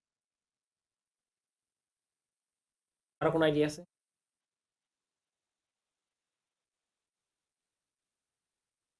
না ভাই, আইডিয়া নাই। এনজিওর ক্ষেত্রে ভাইয়া কোনো প্ল্যান বা কোনো একটা টার্গেট, এটা এটা সেট করে চলা বা একটা কোনো ডিফাইন করা অবজেক্টিভটা, মানে প্ল্যান বা কোনো একটা গোল, এটা কিছু। আচ্ছা, ফাইন্যান্সিয়াল ফার্মের ক্ষেত্রে কি হয়? মানে সেটা কি, একটা টার্গেট নিয়ে যে আমাদের প্রফিট বাড়াতে হবে, এরকম একটা আর কি, বিজনেস গ্রোথ করতে হবে। আচ্ছা, এনজিওর ক্ষেত্রে কি মানে একটা কাজ হলো করতে ইম্প্যাক্টটা যাচাই করা অবজেক্টিভ থাকতে পারে? এনজিওর ক্ষেত্রে থাকে ইম্প্যাক্টটা, অবজেক্টিভ থাকে আসলে আমরা কোন ইম্প্যাক্টটা অ্যাচিভ করতে। ধরেন বিভিন্ন ক্ষেত্রে, বিভিন্ন ওয়ার্ল্ড ওয়াইড বিভিন্ন জায়গায় কিছু ডোনেশন হয় শুধুমাত্র ইম্প্যাক্টটাকে গ্রো করার জন্য। ধরেন এক্সাম্পল, যে এক্সাম্পল হচ্ছে ধরেন anti China movement, anti China মুভমেন্টের জন্য আপনার একটা বাজেট হয় ইন্ডিয়াতে। আমি এক্সাম্পল বলতেছি, এই বাজেটে থাকে একটা ইম্প্যাক্ট থাকে, আমরা কি অর্জন করতে চাই, ইম্প্যাক্ট চাই। আমরা চাই আমাদের দেশের জনগণ এই এই কাজগুলো করবে। তারা এক্সাম্পল পাকিস্তানকে ধরেন, এক্সাম্পল ইন্ডিয়ার সাথে পাকিস্তানের ভালো একটা মানে বন্ধুত্ব সুলভ সম্পর্ক আছে। এখন তারা চাচ্ছে এটা একটা এন্টি পাকিস্তান একটা ইম্প্যাক্ট আনতে। কি হবে, যে আমার দেশের কোনো ইন্ডিয়ান যেন পাকিস্তানকে দেখতে না পারে এবং তাদের কোনো প্রোডাক্ট যাতে ইউজ না করে, তাদেরকে এটা না করে এটা না করে, আউটকাম হিসাবে তারা জন্য এই 5টা জিনিস দেখতে চায়। তাদের মধ্যে এই ধরনের মনোভাব থাকে, তারা ইন্ডিয়ান গভর্নমেন্টের মধ্যে লয়াল থাকে, এরকম কিছু একটা এজেন্ডা থাকে। এইটা আগে সেট করে কি চাই এবং এইটা অর্জন করার জন্য আমার কি করতে হবে এটা তখন ডিফাইন করে। তারপর এটার জন্য কি পরিমাণ বাজেট লাগবে, কি কি কাজ করতে হবে সেটা টাস্ক লিস্টে ডিফাইন করে। ওই টাস্ক লিস্ট অ্যাকমপ্লিশ করার জন্য কি কি রিসোর্স লাগবে, এই রিসোর্সের হচ্ছে আপনার লিস্ট। এই রিসোর্স অ্যাকুমুলেট করতে কি পরিমাণ বাজেট লাগবে সেটাকে ডিফাইন করে এবং এটা টার্গেট কত, টাইমলাইন কত। কোনোটা করায় সেলিব্রিটিকে দিয়ে, যেমন ধরেন এই যে লাস্ট টাইম, এই যে এখন এক্সাম্পল দেখবেন ধরেন বিভিন্ন জায়গায় এই যে এখন নির্বাচন চলতেছে, নির্বাচনের এখন দেখবেন যে কিছু কিছু বিষয় এজেন্ডা ক্যাম্পেইন, এইটা কিন্তু প্রফিট লসের ব্যাপার না, এটা হচ্ছে আপনার একটা একটা ইম্প্যাক্ট তৈরি করা। এখন কোনো দল চাবে যে একরকমের একটা ইম্প্যাক্ট তৈরি করতে, একটা মেসেজ কনভে করতে, এটার জন্য তারা কি করবে, তখন তারা এই মেসেজগুলো আগে ডিফাইন করে। এখন এই তারুণ্যের প্রথম ভোট হোক কি বিএনপির, এরকম একটা মেসেজের কিছু বর্তমানে একটা আছে, হ্যাঁ এরকম কিছু একটা আছে। আবার দেখবেন কেউ চায় যে মানে কিছু কিছু মানুষ হচ্ছে যারা ইম্প্যাক্ট বোঝে না, দেখবেন তারা হচ্ছে সাদা কালো রঙিন মানে রংধনু 7 রং দিয়ে পোস্টার বানায় রাখে, দেখলেও বিরক্ত লাগে। আবার কিছু আছে দেখবেন যে একটা একটা কি বলবো একটা মিনিমালিজম একটা পোস্টার দিচ্ছে, এইটা কিন্তু একটা শ্রেণীকে ডিফাইন করার জন্য। ওই পোস্টার আবার কিন্তু একটা শ্রেণী পছন্দ করবেন না, রিক্সাওয়ালা, চাওয়ালা, এক্সাম্পল। কিছু লোক বলবে দূরে কি দিল, ওই ওনারটাই তো চকমক করা সুন্দর, কালারাইজেশন সুন্দর, এরকম থাকে হচ্ছে ইম্প্যাক্ট। তো এখন আমি কিন্তু বলতেছি আপনি কিন্তু অ্যাজ এ বিজনেস অ্যানালিস্ট, তো এখন বিজনেস অ্যানালিস্ট কিন্তু ডাজন্ট মিন দ্যাট আপনি এনজিওতে কাজ করতে পারবেন না, আপনি পলিটিক্সে কাজ করতে পারবেন না, আপনি এই ধরনের মানে ইম্প্যাক্টফুল কোনো ফিজে কাজ, এরকম কিছু না। কিন্তু আপনার দুনিয়ার সব কাজগুলো করতে গেলে আপনার এই ফান্ডামেন্টালটা ফলো করতে হবে। যদি করেন তাহলে সুন্দর একটা রেজাল্ট আসবে, যদি না করেন তাহলে সুন্দর রেজাল্ট আসবে না। এখানে আমাদের কিছু সিভিলের ভাইয়া আছে, তারা ভালো বলতে পারবেন। যদি project management planning properly implementation না করা হয় তাহলে একটা সিভিল কনস্ট্রাকশন থেকে কখনোই প্রজেক্ট প্রপারলি হ্যান্ডওভার হয় না এবং এটা কোনো লাভের মুখ দেখে না এবং অন টাইমে কাজটা হয় না। তো একটা প্রজেক্ট কমপ্লিট করতে হইলে অবজেক্টিভ কি, যে আমার অ্যাকচুয়ালি কি করতে হবে। আমি এখানে একটা বাড়ি বানাবো 5 তালা, বা এখানে একটা আমি ইন্ডাস্ট্রিয়াল একটা গার্মেন্টস করব, একটা ফ্যাক্টরি করব। এখন ওর পার্সপেক্টিভে আমার করণীয় কি, আমার এখন এখন অ্যাকচুয়ালি ক্লায়েন্টের রিকোয়ারমেন্ট কি, ক্লায়েন্ট একটা তখন আমাকে কি করে দেয়, আইদার ক্লায়েন্টের কাছে মানে শুনি কি চায়, তখন ক্লায়েন্ট বলে যে এখানে আমার জায়গা আছে, এখানে আমি ফ্যাক্টরি। তাহলে এখন দুইটা লেয়ার থাকে, হয় ক্লায়েন্ট আমাকে একটা ড্রয়িং করে দেয় যে ভাই দেখো আমি এই 10টা জিনিস চাই, তুমি করবা কিনা বলো, অথবা ক্লায়েন্ট বলে যে ঠিক আছে আপনাকে আমি কাজ দিচ্ছি, আমার জায়গা আছে, এটা আপনাকে জায়গাটা মাপেন, আপনি আমার এখানে বলেন যে কতটুকু আহ, আমার জায়গাটা প্রপার ইউটিলাইজেশন করলে আমি উইথ উইথ প্রপার সার্টিফিকেশন এবং BNBC code end norms follow করে আমি কতটুকু স্পেস পাবো বা কি পাবো না পাবো সব ডিজাইন করেন। তো আর্কিটেক্ট দেখা যাচ্ছে বিএনবি কোড ফলো করে একটা ডিজাইন করে ক্লায়েন্টকে বলে স্যার আপনি কিন্তু এটা পাবেন, তখন সে একটা অবজেক্টিভ দাঁড়া করে, ও আচ্ছা আমার বিল্ডিং করতে হবে। এইবার তখন তাকে বলা আচ্ছা এই বিল্ডিংটা করতে আমার এক্সাম্পল কত টাকা লাগতে পারে বা আবার কি কি করা লাগতে পারে, বাজেট দেন, আমাকে জানান। তখন ওই ডিজাইনার টিম কি করতেছে, কোটেশন টিমের কথা বলে ওই ডিজাইন থেকে কোটেশন বের করে করে করে floor to floor part to part বলতে স্যার আপনার এই প্রজেক্ট কমপ্লিট করতে 250 কোটি টাকা। এখন বলতেছে কতদিন লাগবে, স্যার আমরা এতটা ওয়ার্কিং ডে নিব, এত ম্যাটেরিয়াল লাগবে, এই লাগবে সেই লাগবে ঠিক আছে তাহলে আপনারা শুরু করে দেন। তার ক্লায়েন্ট কি করলো, একটা কাজ দিয়ে দিল। এটা কিন্তু শুরু হচ্ছে, কিন্তু এটাই হচ্ছে কিন্তু অবজেক্টিভ ডিফাইন, পুরো কাজটার জন্য অবজেক্টিভ ডিফাইন। এই কাজটার মধ্যে কিন্তু প্রত্যেকটা আবার লেয়ার আছে, পার্ট আছে। এইটা আপনি এটা বাদ দেন। এখন আপনি চিন্তা করেন আহ, আমাদের আমাদের এখানে একটা আপু আহ, আহ, বললেন যে আপু হচ্ছে ঢাকা ইউনিভার্সিটি আছেন, 4th ইয়ারে আছেন, তানজিলা মেবি নাম। তো জি স্যার। আচ্ছা, এখন আপু হচ্ছে নতুন একটা মার্কেটিং কোম্পানিতে জয়েন করছে, ধরেন এশিয়ান পেইন্টে জয়েন করলে। এখন আপুকে এশিয়ান পেইন্টের যে সেলস ডিরেক্টর সে ডাক দিল, তো তানজিলা আমাকে গত মাসের সেলস রিপোর্টটা বানায় দাও। এটা হচ্ছে একটা, এটা কি একটা অবজেক্টিভ না? জি আচ্ছা, এটা কি অবজেক্টিভ ফুল হয়ে গেল, প্রপারলি হয়ে গেল? না, এখানে হয়তোবা মানে অন্য অবজেক্টিভও থাকতে পারে, যে মানে ধরুন আগের মাসে আমরা কোনো অ্যাডভার্টাইজমেন্ট ক্যাম্পেইন করছি, তো ওই ক্যাম্পেইনটার ইফেক্ট কেমন ছিল বা আমাদের সেলস কি পরিমাণ বেড়েছে বা কমেছে, মানে অবজেক্টিভ ডিফারেন্ট টাইপ থাকতে পারে, মানে আমরা কোনটা বের করতে চাইতেছি এই রিপোর্টটা বা তুমি কোনটা জানতে চাইতেছো? আচ্ছা, মজার বিষয় হচ্ছে নর্মালি রিসার্চ এবং এনজিওর ক্ষেত্রে এই ধরনের ক্ষেত্রে নর্মালি আপনাকে অবজেক্টিভ কেউ বলে দিবে না, আপনাকে বের করতে হবে।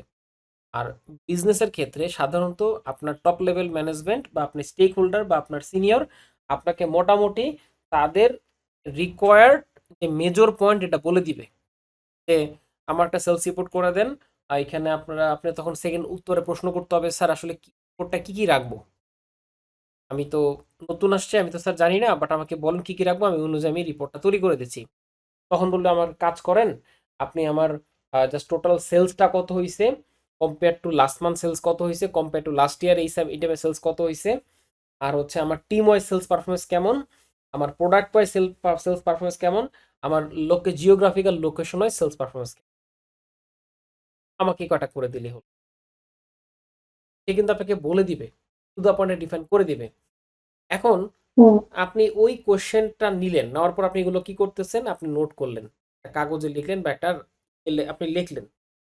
লিখে আপনার ফার্স্ট কাজ হচ্ছে তার তার যে কটা কোশ্চেন আছে এই কটা কোশ্চেন এর সাথে আরো কিছু পসিবল হোয়াই অ্যাড করা। পসিবল হোয়াই মানে হচ্ছে আচ্ছা আমি যখন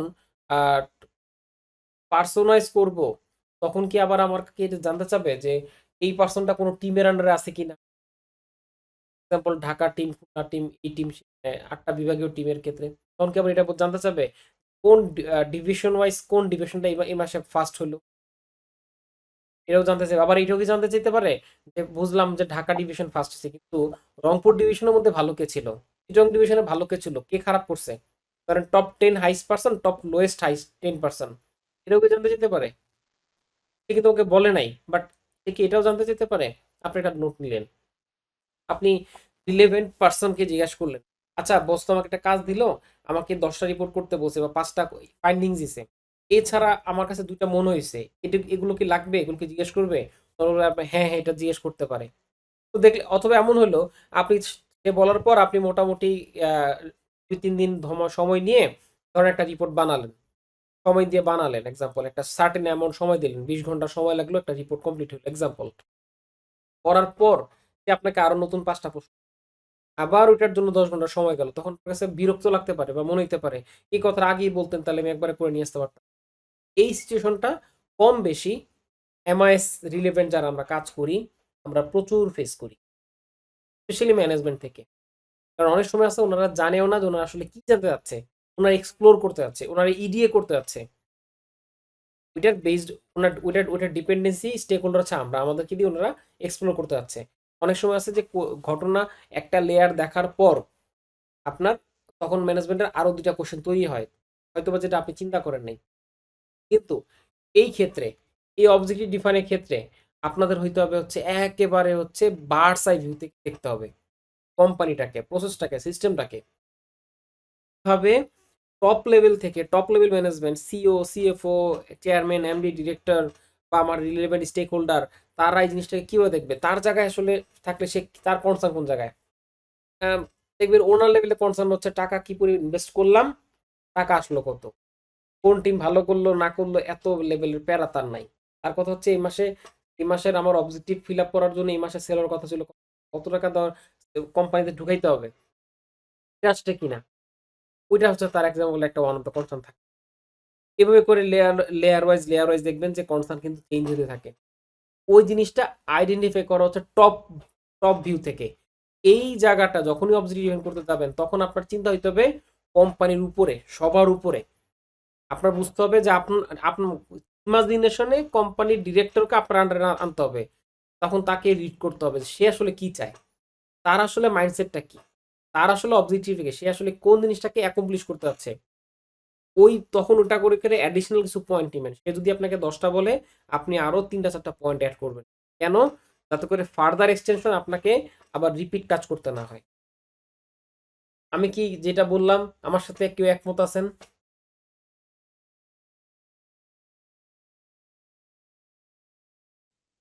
এনিওয়ান? ইয়েস, ইয়েস, একমত। আচ্ছা, আরো কোনো রিলেভেন্ট এক্সপিরিয়েন্স আছে এই ব্যাপারে? আমার একটু আছে। ভাই একটু শেয়ার করেন প্লিজ। আমি এই তো এই 25-26 বাজেট তৈরি করে সিওপোর কাছে দিছি। সিওপো আমাকে বলে যে ঠিক আছে, কিন্তু একটু বেশি বেশি ধরা হয়ে গেছে, এখন ডাটা এইভাবে দেওয়া যাবে না। বলে যে স্যার কেন? কারণ আগের বারে আমরা একটু ধরেছিলাম, কিন্তু মানে ডাটা গুলো যেভাবে জাম করেছিলাম, এই ডাটা গুলো এখন একটু আর একটু করতে হবে, মানে বাসক দিতে হবে, যে মানে ডাটা ক্লিন করতে হবে, মানে কাছাকাছি রিয়েলিস্টিক করতে হবে। আগের গুলো একটু ইমাজিন টাইপের হয়ে গেছিল, মানে মানে রিয়েলিস্টিক হয়নি। এবার রিয়েলিস্টিক করতে হবে, কারণ কোম্পানিতে সিও আইছে, সে ব্যাপারটা পুঙ্খানুপুঙ্খ ভাবে বিচার বিশ্লেষণ করবে। রিয়েলিস্টিক না হলে সমস্যা হবে। মানে আমি কাজ করে দিছি, অলরেডি শেষ, আবার ক্লিন করো ডাটা, মানে আবার সে আমার এডিট করতে হয়েছে ডাটা, সে এডিট করতে যে খুব কষ্ট হয়ে গেল। এই আর কি। তারপরে মানে আগে আমি যেভাবে দিছিলাম সেভাবে দেওয়া যাবে না এখন, বিজনেস সেগমেন্ট অনুযায়ী। আগে আমি প্রত্যেকটা মানে গ্রুপ না করে একবারে দিছি যে আমার এতই হবে, কিছু না, বিজনেস সেগমেন্ট অনুযায়ী ভাগ করে করে দিবা, এবং অ্যাকুমুলেটরে যাই আমার জন্য এইটা হয়। আচ্ছা, তো এই জিনিসটা যদি আপনাকে আগে বলে দিত তাহলে কি আপনার জন্য কাজটা সহজ হতো না? অবশ্যই। এবং এই- প্রেজেন্টেশন দিছি, প্রেজেন্টেশন বানাই দিছে একরকমের, উনি বলছে যে নাই, প্রেজেন্টেশন এইভাবে হবে না, এটা এইভাবে করে দেবো, মানে আগের যে প্রেজেন্টেশন দিছি সেইটা দিছি, দেওয়ার পরে তা বলছে যে না, এই প্রেজেন্টেশনের মধ্যে এই ছবিটা বাদ দিয়ে নতুন একটা ছবি দিবা, এইটা বাদ দিয়ে এই এই সিনারিটা দিবা। মানে অনেক কষ্ট হয়েছে আর কি। আচ্ছা, আগে বললে তো ভালো হতো। তো তোফা ভাই আপনি কি আছেন? হ্যালো। হ্যাঁ তোফা ভাই, থ্যাংক ইউ ভাই আপনাকে। তোফা ভাই কি আছেন? আচ্ছা ভাই মেবি নাই। এখানে আরেকজন ভাইকে আপুকে জিজ্ঞাসা করি, আপু ব্যাংকে আছিলেন, ব্যাংকে এশিয়াতে বললেন মেসেজ চলে যাবেন। আপু কি আছেন?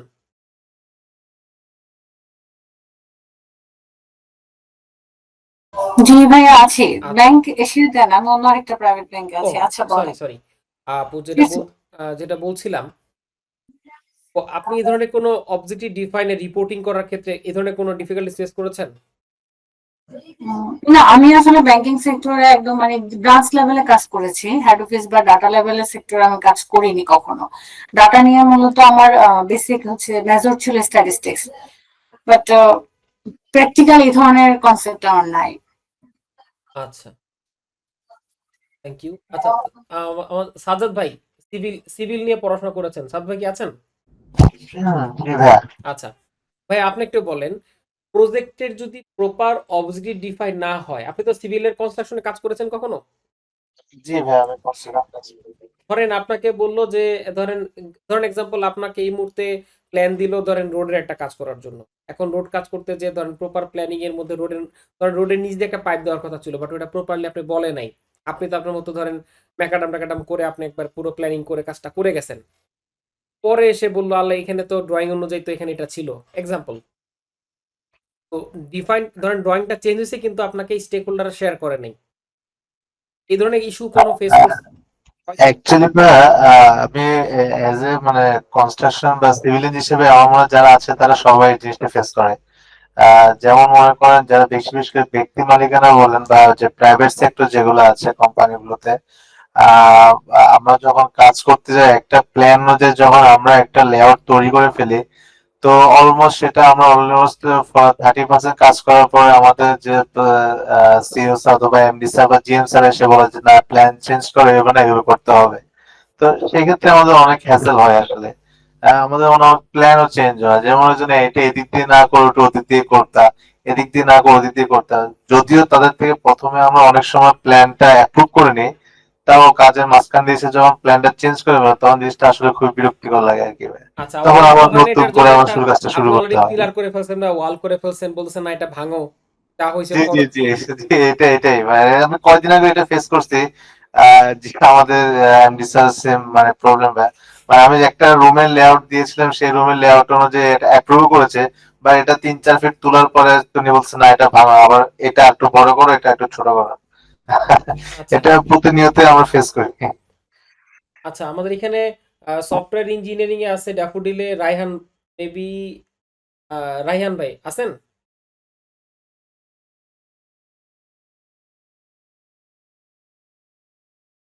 নিলয় বিশ্বাস আছেন? জি ভাই আছি। আচ্ছা, আপনাদের এমন কি কখনো ফেস করছেন, এমন হয়েছে যে কোডিং করে ফেলছেন একটা ইন্টারফেস অলরেডি, এখন হঠাৎ করে বললো যে না এটা এইটা হবে না, চেঞ্জ করতে হবে, এখানে আপনার এইখানে অবজেক্টিভ মানে মানে ফ্লো টাইপ হয়ে যাবে না, এটার আগে সেগমেন্টটা আগের লেয়ার হবে তারপরে পরে হবে, কোডিং চেঞ্জ করতে হবে, হয়েছে কিনা? হ্যাঁ, জি ভাই, এরকম হয়েছে। ধরেন কোনো কিছু একটা, ধরেন কোনো অ্যাপ বা কোনো ওয়েবসাইট ডেভেলপ করার আগে তো ওটার ইউআই ইউএক্স ডিজাইন করতে হয়। তো ধরেন ওটাও করা শেষ, এরপর ধরেন কোডিং এর কাজও শেষ। তো এখন একটা লম্বা প্রসেস আসার পর এরপর বলে যে এই জিনিসটা আর একটু চেঞ্জ করলে ভালো হয়, বা এই বাটনটা চেঞ্জ করলে ভালো হয়, বা এই টেবিলটা, এই ধরনের জিনিসপত্র এগুলো চেঞ্জ করলে ভালো হয়। তো ধরেন ইউআই ইউএক্স বানানো শেষ, তো এরপর কোডিং করাও শেষ, ইমপ্লিমেন্টেশনও শেষ। তো এত লম্বা একটা জার্নি করার পর যদি আবার বলে ইয়ে করে, তো তখন তো আসলে মানে কষ্ট এটা, মানে একটা ডেভেলপার তো বা একজন ডিজাইনার তো অনেক কষ্ট করে কাজটা করলো, তো এখন কাজ শেষে যদি রেজাল্ট আবার যদি এরকম ছোট ছোট চেঞ্জ করতে বলে, তো এটা তো আসলে আচ্ছা, অনেক পেনের কাজ একটা। Great great, thank you. Amirul Islam ভাই, শুনতে পাচ্ছেন? জি, শুনতে পাচ্ছেন?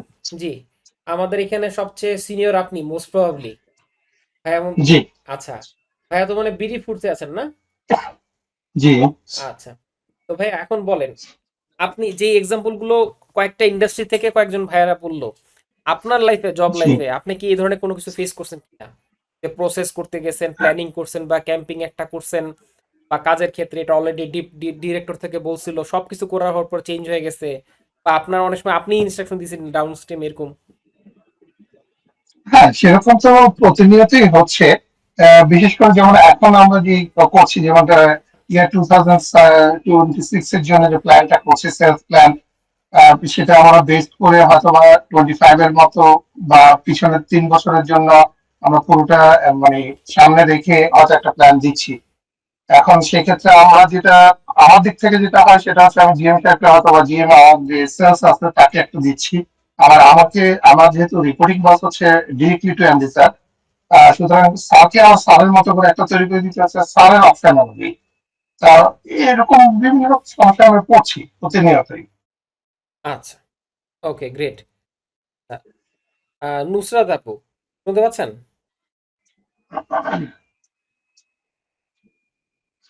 নুসরাত আপু কি আছেন? জি, সালাম ভাইয়া। জি।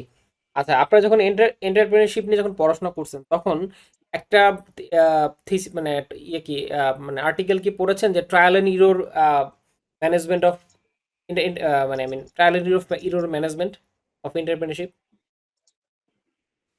অনেস্টলি ভাইয়া 5 বছর হয়ে গেছে, I don't remember any of. আচ্ছা, ওকে, নো ইস্যু।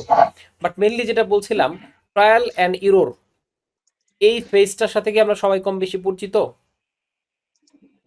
জি, আচ্ছা, জি এটা ভাই। কিন্তু ভাই আমরা সবাই কিন্তু করে Yes. থাকি, সবাই করে থাকি। আচ্ছা, কখনো যেটা হয়, আপনি করেন, আপনার এই ট্রায়াল এন্ড ইররের ফেজটা আপনার জুনিয়র ফেস করে, দূর আগে বললো না কেন, কারণ আগে বললো না কেন সেটা সে বুঝতেছে, কিন্তু আপনি কিন্তু এটাকে ট্রায়াল করতেছেন, ইরর দেখতেছেন, আপনি ট্রায়াল করতেছেন।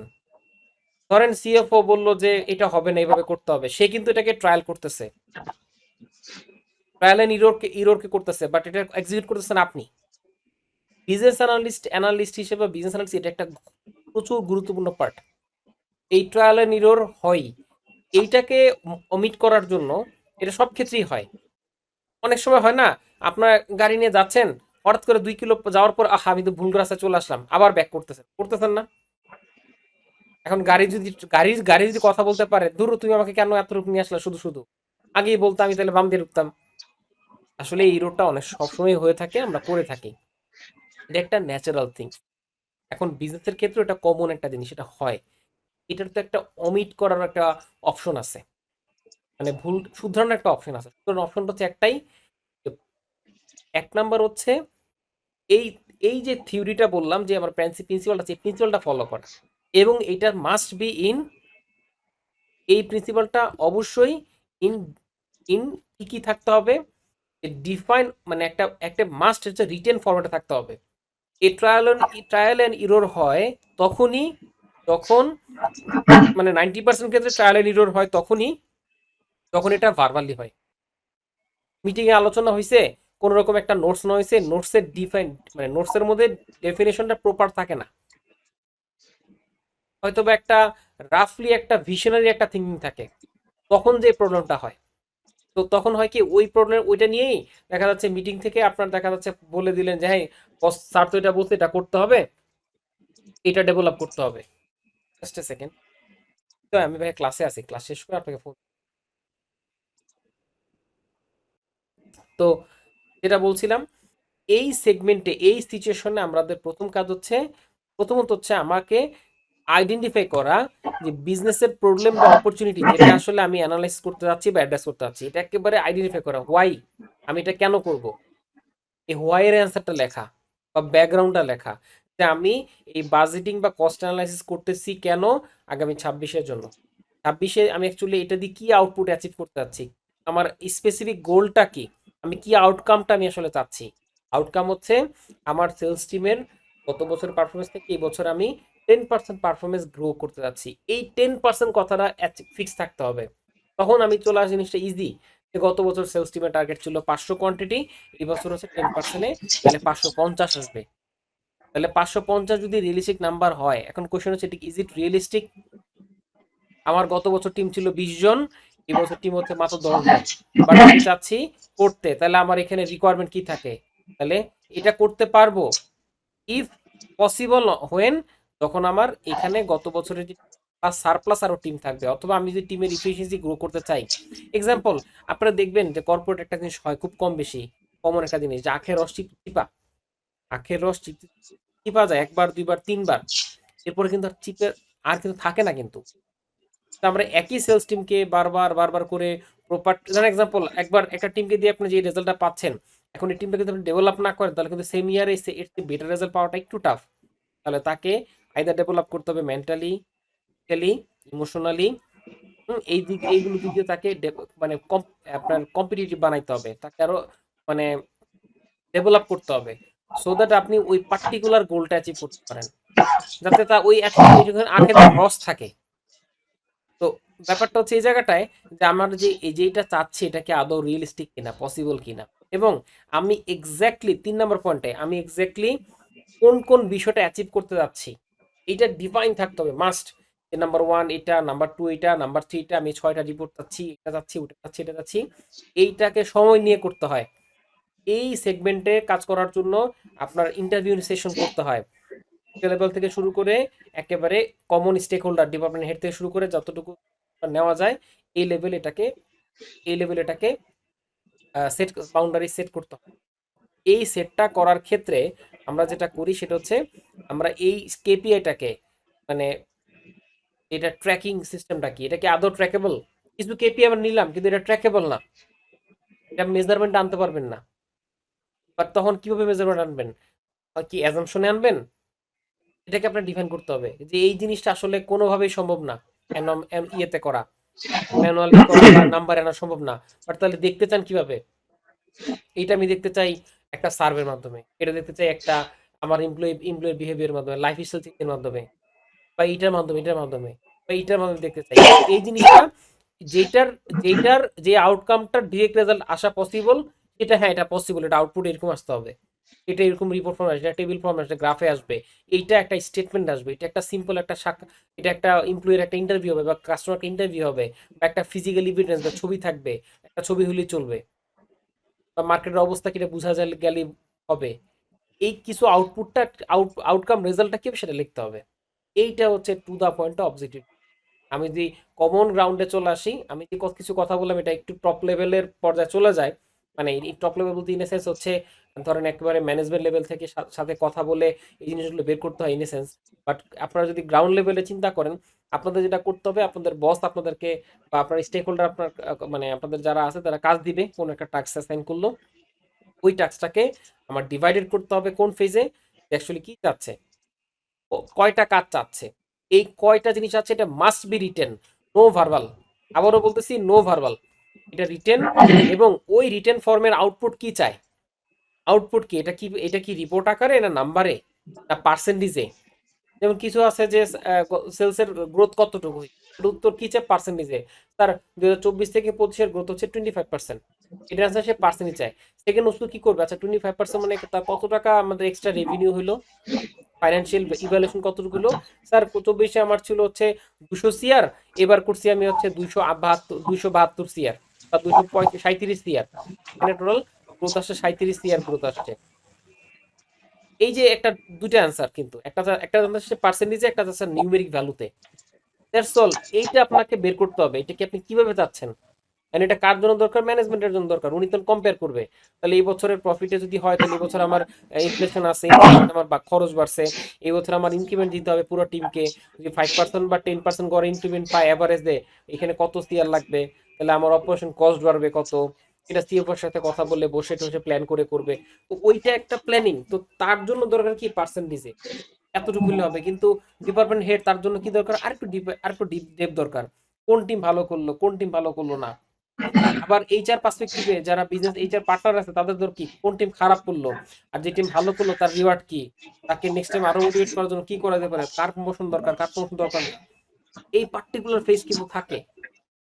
তো ওই জায়গাটায় ডিফাইন ভাবে লিখতে হবে যে কি চাই এবং কোন আউটপুটে চাই, এবং ওইটার এবং ফাইনালি ওইটার কি আউটপুটটা, কিছু জিনিস আছে দেখবে যে আউটপুট আপনি ডিরেক্টলি মেজার করতে পারছেন না, বাট সে চাচ্ছে, তখন তাকে বলতে হবে স্যার এটা তো আসলে ডিরেক্টলি মেজার করা পসিবল না, বাট এটাকে আমরা কি অ্যাজিউম করে নিব, বাট এটা কি চাচ্ছেন? তখন সে বলে দিবে, তখন সে বলবে না আমি আসলে অ্যাকচুয়ালি চাচ্ছি যে এটা যদি হয় তাহলে তো আমার এটা হওয়ার কথা, আমার ইনপুট মধ্যে এরকম একটা সেন্স থাকার কথা। ধরেন এক্সাম্পল, তারা খুব মোটিভেট থাকার কথা টাইমের ব্যাপারে, মানে অফিসে আসার ব্যাপারে আহ, তারা উদ্গ্রীব থাকার কথা। বা তুমি কমনলি চেক করে দেখবা যে আমাদের ইমপ্লিমেন্ট 10টা কোয়ালিটি আছে কিনা, তাহলে বুঝো আমাদের এই পলিসি ভালো কাজ করতেছে, হ্যাপি কিনা, এরকম একটা আউটপুট থাকে। সো আমি কি সবাইকে মোটামুটি ডিফারেন্ট অ্যাঙ্গেলে বুঝতে পারছি অবজেক্টিভ ডিফারেন্টটা বলতে কি বোঝাচ্ছি? জি। আচ্ছা, any doubt still anyone? Clear ভাইয়া। ওকে, এইবার অবজেক্টিভ ডিফাইনের পরের ধাপ হচ্ছে আমার ডেটা অ্যাগ্রিগেশন। ডেটা অ্যাগ্রিগেশন মানে হচ্ছে কাইন্ড অফ বাজার করার মতো। কাইন্ড অফ বাজার করার মতো মানে কি? মানে হচ্ছে এইটা হচ্ছে ইনভেন্টরি, হচ্ছে একটা ইনভেন্টরি। এক্সাম্পল আমি কমনলি বলি যে আমি আমার বউকে বললাম যে আমি কালকে বিরিয়ানি খাবো, কালকে ফ্রাইডে বিরিয়ানি খাবো। এখন বলার পর সে আমার ওয়াইফ সে ফার্স্টে বললো okay good, let me check resource available আছে কিনা। ফ্রিজ চেক করলো, দেখলো মাংস আছে। এবার সে দেখলো বাজার সদাই, এই আদা তো শেষ, বিরিয়ানির জন্য তো আমার ফ্রিজে আর আদা রসুন নাই। কাজ করো, মাংস আছে, মাংস লাগবে না। চাল শেষ, চাল নিয়ে আসো। ডাল লাগবে, ডাল অল্প একটু আছে, হবে না। তেল নিয়ে আস, তেল আছে। আদা রসুন, এই কয়েকটা লিস্ট ধরাই দিল। সে কিন্তু আগে ইনভেন্টরি চেক করছে, করে তারপরে বললো যে 10টা জিনিস নিয়ে আসো। তার মানে দেখেন, অবজেক্টিভ ছিল বিরিয়ানি খাবো, আর এগ্রিগেশন কি? আমাকে বলছে এগ্রিগেশনের ফার্স্ট ফেজ হচ্ছে কি আছে সেটা চেক করা, তারপর হচ্ছে কি কি নাই সেটাকে লিস্ট করে আমাকে বলা, আমি সেটা বাজার থেকে বাজার করে নিয়ে এসে একটা জায়গায় রাখলাম, একটা জায়গায় রাখলাম। এই রাখা পর্যন্ত হচ্ছে আমার এগ্রিগেশন।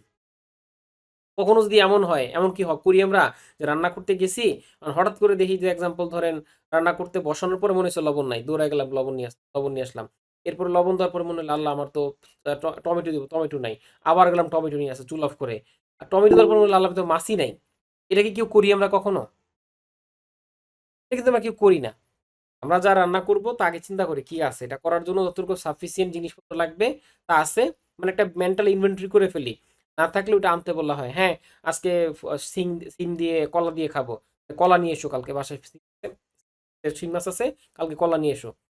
আমাকে তোমরা কি বাসায় কি বলতেছে যে সে আগে ইনভেন্টরি করতেছে ঘরে কি স্টকে আছে, তার বেসিসে আমার অবজেক্টিভ অনুযায়ী, তার অবজেক্টিভ অনুযায়ী বা আমার অবজেক্টিভ অনুযায়ী সে আমাকে বলতে এই জিনিসগুলো মিসিং নিয়ে আসো, একটা অ্যাগ্রিগেট করে নিয়ে আসো।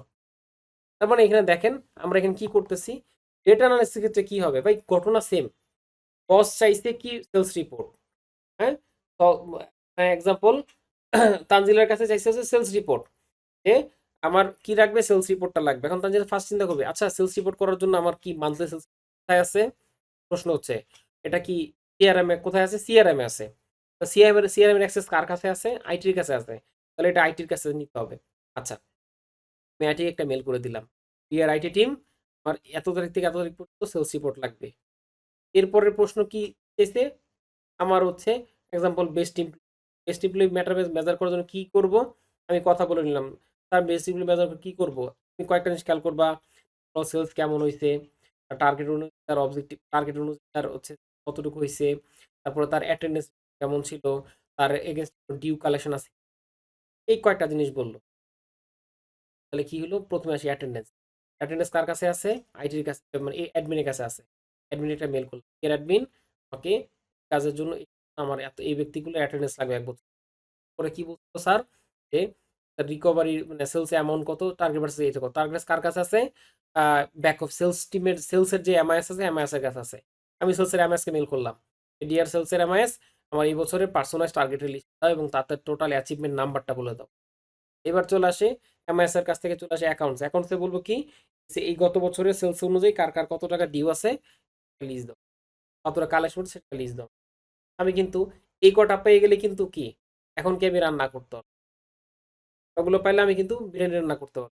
তো আমি রিলেভেন্ট পার্সনের কাছে এ আগে মেল করে রাখছি এবং একটা টাইম দিয়ে রাখছি। কেউ কর্পোরেটে কেউ কোনো কাজে আপনার জন্য ইনস্ট্যান্ট চাহিদা মতো দিতে বাধ্য থাকে না।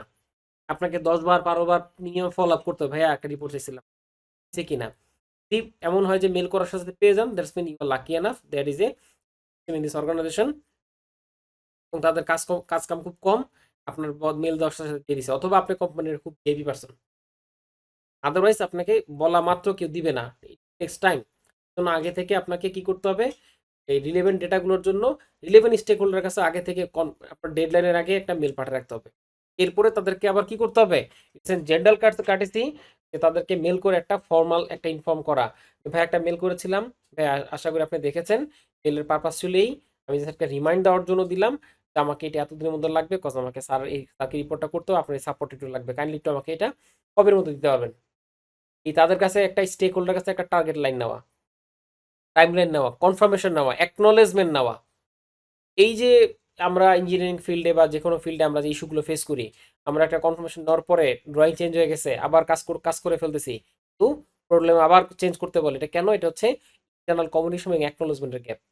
আমরা যখন কোনো কাজ করতেছি তখন যদি ওই ড্রয়িং অনুযায়ী ফেজে কোনো একটা ইন্টারনাল মিটিং এর শিডিউল থাকতো, যেখানে একটা এমওএম থাকতো বা ম্যানেজমেন্ট কনসার্ন থাকতো, তাহলে কিন্তু এই গ্যাপটা থাকতো খুব কম, তারাও অনবোর্ড থাকতো। তো অনেক সময় দেখা যাচ্ছে আমরা হোয়াটসঅ্যাপে ছবি বা কোনো একটা আপডেট জানাচ্ছি, ম্যানেজমেন্ট দেখার সময় নেই, দেখে না।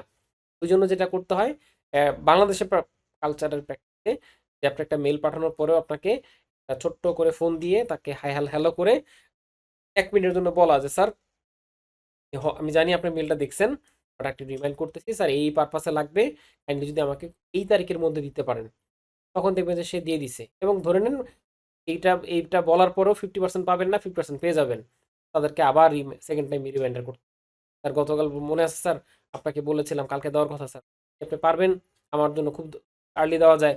রিমাইন্ড করা, অ্যাকনলেজ করা। ম্যাক্সিমাম যেটা করে যে পরীক্ষার আগের রাতে পড়ার তো অভ্যাস তো ম্যাক্সিমামেরই, তো দেখবেন যে রিমাইন্ডার ডেট দেওয়ার আগে যদি বলে থাকে যে কালকে দিব, তাহলে 2 ঘন্টা আগে কাজ শুরু করে। অ্যাকচুয়ালি তার আগে চালিয়ে পারতো দিতে। এটা একটা কমন প্র্যাকটিস। তো এই জিনিসগুলো হচ্ছে অ্যাগ্রিগেট করা, মানে ওই বাজার এক জায়গায় নিয়ে এসে রাখা, একটা জায়গায় করা, একটা জায়গায় স্তূপ করা। কেন, কারণ একটু পরে সকালবেলা ধরে সব রেডি করে রাখলাম, একটু পরে আমার ওয়াইফ অথবা বাসার মানে হেল্পিং হ্যান্ড যারা আছে তারা মিলে জিনিসগুলো করে কাজগুলো রান্না বান্নার জন্য সব রেডি করবে। ওই পেঁয়াজ টেস কেটে এক জায়গায় করবে, তরকারি কেটে এক জায়গায় রাখবে, রেখে দিবে কোথায়, কিচেন একটা জায়গায়, যে now now all are ready for cooking. তো এই ফেজটা করার জন্য এই যে অ্যাগ্রিগেশনটা করলাম, এটা করার পরের যে ফেজটা সেটা হচ্ছে আপনার কি, ডাটা ক্লিনিং ফেজ। এটা হচ্ছে ওই যে রান্নাঘরে সবকিছু রেখে গেছেন, পরে সবাই মিলে বা যার দায়িত্ব বুয়া, তার কাজ হচ্ছে সেগুলোকে প্রত্যেকটা পার্টিকুলার পার্ট বাই পার্ট ধরে ধরে ক্লিন করা। মজার একটা গল্প বলি। মনে করেন আমি একবার ধরেন বুয়াকে বললাম যে আলু আলু আলু কেটে রেখেন, আলু ভাজি করবো, করলা ভাজি খাওয়ার খুব শখ। বুয়া কি করছে, আলু কাটছে ঠিকই, এক্সাম্পল সরি বিরিয়ানির জন্য বলছিলাম আলু কাটতে, কিন্তু সে কি করছে, করলা ভাজির আলু কেটে রাখছে। সে কিন্তু আলু কাটছে, সে ধুইছে, আলু কাটছে, সুন্দর করে রেখেও দিছে, সে তার ডাটা ক্লিন করছে, আই মিন মানে সে তার কাজ কিন্তু প্রপারলি করছে। কি হয়েছে, আমার অবজেক্টিভের সাথে অ্যালাইন ছিল না, না থাকার কারণে কি হয়েছে, চাইছি আলু বিরিয়ানির আলু, করে ফেলছে ভাজির আলু। ভাজির আলু দিয়ে কি বিরিয়ানি রান্না হবে, হবে না। এই মুহূর্তে এটা ক্লিনিং করার ক্ষেত্রে অ্যাগ্রিগেশন করতে হবে অবজেক্টিভের উপর ভিত্তি করে, আর এটা ক্লিন করতে হবে অবজেক্টিভের উপর ভিত্তি করে। যদি এই ফেজে কোনো সমস্যা হয় আবার ব্যাক টু প্যাভিলিয়ন 1, এইখানে কোনো সমস্যা হলে আবার কালেকশন করো নতুন করে, কেন অবজেক্টিভ ভুল আছে। এই দুইটা ধাপে প্রতিবার এই লিস্ট অফ চেক লিস্ট ধরে ধরে কাজগুলো করতে হবে, যে কি চাচ্ছে। আপনার দেখবেন না রেস্টুরেন্টে গেলে বারবার জিজ্ঞেস করে বার্গারে কি স্পাইসি কেমন, মানে মাইল্ড, এক্সট্রা, মোর স্পাইসি, সসের মানে সস কেমন, মোর সস, ড্রাই, এই ধরনের কিন্তু কোয়ারি জিজ্ঞেস করে।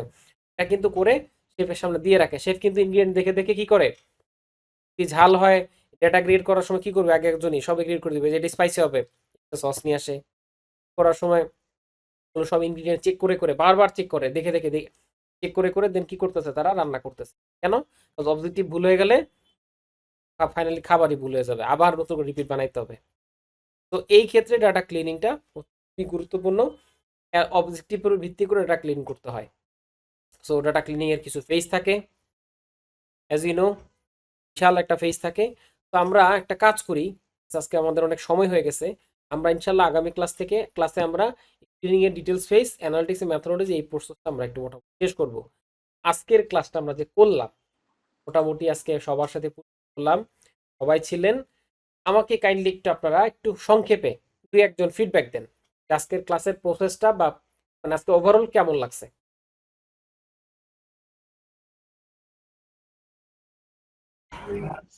ভাইয়া ভালো, আপনি যথেষ্ট আমাদেরকে এক্সপ্লেন করে বোঝানোর চেষ্টা করেছেন। সো আমার জন্য স্পেশালি এই সাবজেক্টটা নতুন, আমি খুব ইন্টারেস্টেড। এবং আপনি যেগুলো বলছিলেন সেলস রিলেটেড, এবং আমি যেহেতু সেলস এর সাথে সংযুক্ত আছি, সো আমি অ্যাকচুয়ালি সেখান থেকে আমার ইন্টারেস্টটা হয়েছে যে আমি কিভাবে আমার এই ডিসিশন মেকিং গুলো ডেটা এবং পার্সেন্টেজ এবং কিভাবে আরো ইমপ্রুভ করা যায় সেটা নিয়ে কাজ করতে। সো হোপফুলি হয়তো ওই স্কিলটা আমার ডেভেলপ করা যাবে কোর্সের মাধ্যমে।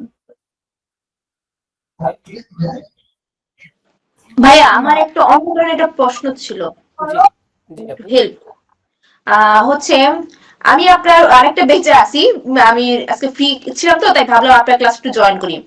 তো আপনি যে লাস্টে বললেন না এপিআই দিয়ে পারফরমেন্স তৈরি করার বিষয়টা, তো আমি একটা ইস্যু পাচ্ছি, যেরকম ধরেন আমাদের সেলস যেহেতু, তো সেলস তো হচ্ছে আপনার বিভিন্ন এরিয়া অনুসারে হয়, 4-5টা এরিয়া। তো রিসেন্টলি আমাদের একটা ডিসিশন হলো যে এরিয়া একে যে আছে এরিয়া 2-এ যাবে, আর এরিয়া 2-এ যে আছে এরিয়া একে যাবে। তো সেক্ষেত্রে আমার পারফরমেন্সে তো মানে ব্যক্তির ক্ষেত্রে মানে ব্যক্তি বিশেষে করা টাফ হয়ে যাচ্ছে। আমি এরিয়া অনুযায়ী করে দিতে পারছি, এখন আমি যদি এরিয়া অনুযায়ী ব্যক্তির পারফরমেন্সটা দেখি, সেটা কি আমার উচিত হবে কি না? হ্যাঁ, প্রথমত হচ্ছে সেলস টিমে যখন সেলস রিপোর্ট গুলো করবো আমরা ইয়ারলি, যেহেতু এখন সেলস টিম বলেন, মার্কেটিং টিম বলেন, ও সব টিমের কিন্তু বছর শেষে পারফরমেন্স ইভ্যালুয়েট করা হয়। এখন এখন আপনার তার প্রথম যেটা করতে হবে, তার কেপিআই এর ওয়েটেজ কোনটা বেশি সেটাকে দেখতে হবে। আবারও বলি, তার কেপিআই এর বৃষ্টি খেয়াল করেন, তার কেপিআই এর ওয়েটেজ যদি হয় সেলস, তাহলে আপনি তার নাম্বার অফ সেলস দিয়ে আগে তাকে আগে তার রিপোর্ট পজিটিভ কি ছিল সেলস দিয়ে। যদি থাকে এমন যে না সেলস না, এরিয়া কাভারেজ করা বা মানে অন্য কোনো থাকে, যেটা কাভারে ওয়েটেজ বেশি থাকবে ওটা ধরে আপনার রিপোর্টটা ওইভাবে আপনার করতে হবে। এটা করার পর দেন সেকেন্ড ফেজে আপনি যাবেন হচ্ছে আপনার কি বলে এরিয়া ওয়াইজ করবেন বা কি, মানে এটা আপনার শুরুতে একটা না না, আমি বলতে চাচ্ছি কি ওই ব্যক্তিটাকে, মানে এখন তার তো ধর বছরের 9টা মাস সে করছে এরিয়া 1-এ, এরিয়া 1-এ কাজ করছে, হ্যাঁ। হ্যাঁ তো এখন 1 মাসের জন্য তার বছর তুমি এরিয়া 2-তে চলে যাও, হ্যাঁ 1 মাসের জন্য। এখন আমি যেটা দেখে কাজ হয়, আমরা এরিয়া ধরে করি যে এরকম চেঞ্জ হচ্ছে তো মুভমেন্ট, যে এই জায়গা থেকে ওই জায়গা যাচ্ছে হুটহাট। তো আমাদের উনি যে দেখে আসছে যে এরিয়া অনুযায়ী করে ফেলে, তারপর আমি জাস্ট আপনার কাছে জানা যে আসলে কোন প্র্যাকটিসটা গুড, যেটা কেউ করা যেতে আপনার পারে। আপনার তো civil industry right, as I যতটুকু আমার হ্যাঁ মনে আছে। আচ্ছা, হ্যাঁ এখন ভাই আপনার সিভিল ইন্ডাস্ট্রির ক্ষেত্রে যেটা হয় কি, যে আপনার এক্সাম্পল পুরো টেরিটরি অফিসারকে আপনি এক্সাম্পল ধরেন নরসুন্দি এরিয়াতে ফালায় রাখলেন, যে ভাই এরিয়ার আপনি সেল করবেন। দিন শেষে কিন্তু আপনার দেখা যায় সেলসের উপর আপনার কিন্তু কাভারেজটা আপনার দুইটা করতে হবে। তাহলে সেক্ষেত্রে একটা হচ্ছে তাকে যতটুকু এরিয়া দিবেন অতটুকু এরিয়াকে 12 দিয়ে ভাগ করে যতটুকু সময়ের জন্য পাবে অতটুকু তাকে মানে তাকে জাজ করবেন। এটা হবে একটা তার মানে আমি যেটা বলছি ডাবল কাজ করা, একবার হচ্ছে অ্যাকচুয়ালি বর্তমানে এরিয়া অনুসারে একটা সেলস বের করা, প্লাস আমার এই মুহূর্তে যেসব ব্যক্তিরা অ্যাক্টিভ রয়েছে, এমন হচ্ছে যে কিছু জায়গায় কেউ নাই, তো ওই অনুসারে আমার আবার একটা এক্স্যাক্টলি পারফরমেন্স তৈরি করা। এক্স্যাক্টলি। তবে আগে প্রায়োরিটি পাবে হচ্ছে তার অবজেক্টিভ অনুযায়ী, যদি নাম্বার থাকে নাম্বারটা প্রায়োরিটি পাবে, তারপরে এই ডিভাইস ডিমার্কেশন। এক্সাম্পল, যে সেই ব্যক্তিটা 200 ইউনিট সেল করছে টোটাল, আর তার টার্গেট ছিল 250, এবং এই 200-র মধ্যে সে ঢাকা এরিয়াতে করছে 180 আর নরসিংদী করছে 20টা। কেন? ও আমাদের আবার টার্গেট ব্যক্তি অনুসারে না, ধরেন এরিয়া অনুসারে। ওকে, তাহলে যেটা থাকবে, যেটা বললাম অবজেক্টিভ যেটা থাকবে ওটাই করতে হবে।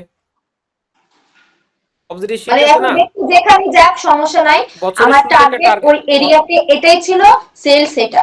এক্স্যাক্টলি, এখন বছরের শুরুতে এটা একটা আছে। আমরা একটা অবজেক্টিভ শিট করি না, পার্সন টু পার্সন সাইন করাই না এইচআর কে জমা দেওয়ার জন্য, যে এই বছর টার্গেট এটা, হ্যাঁ ওইটা ধরে আপনি করবেন, তাহলে তো ম্যানেজমেন্ট আপনাকে কিছু বলতে পারবে না। তারপরে দিয়ে হ্যাঁ, সেক্ষেত্রে এরিয়া ধরেই করতে হবে। এখন আমি চিন্তা করতেছি কি, এরিয়া যদি আমি করে দেই, যে এখন ওই যে আমার 1 মাসের জন্য একটা লোক এদিক থেকে ওদিক চলে গেল, এখন তাকে চিন্তা করতে হবে ওই এরিয়াতে, এখন যে এরিয়াতে সে আছে। হ্যাঁ, ওই এরিয়ার জন্য কভারেজ করতে,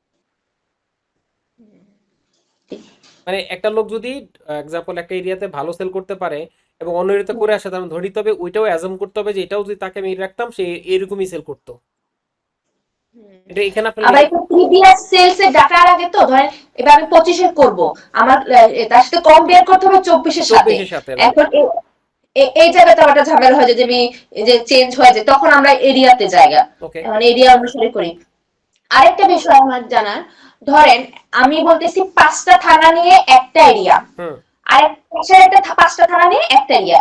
এখন আমি কোনো কারণে বলতেছি ওই থানাটা এরিয়া 1 এ চলে আসবে, তাহলে এরিয়া 1 এ 6টা থানা হবে, এরিয়া 2 এ 4টা থানা হবে। এই যে এরিয়াটা আমি লাস্ট মুহূর্তে ধরেন বছরের শেষে এসে বললাম, তো এখন যে বছর শেষে আমি চেঞ্জ করলাম, তো আমি ধরলাম এর জন্য কি আমি প্রথম যে 1 থেকে 10 মাস বা 11 মাস যে 5টা করে চিন্তা করে কাজ করছি বা পারফরমেন্স তৈরি করছি, আমার কোন জায়গায় চেঞ্জ করা উচিত হবে?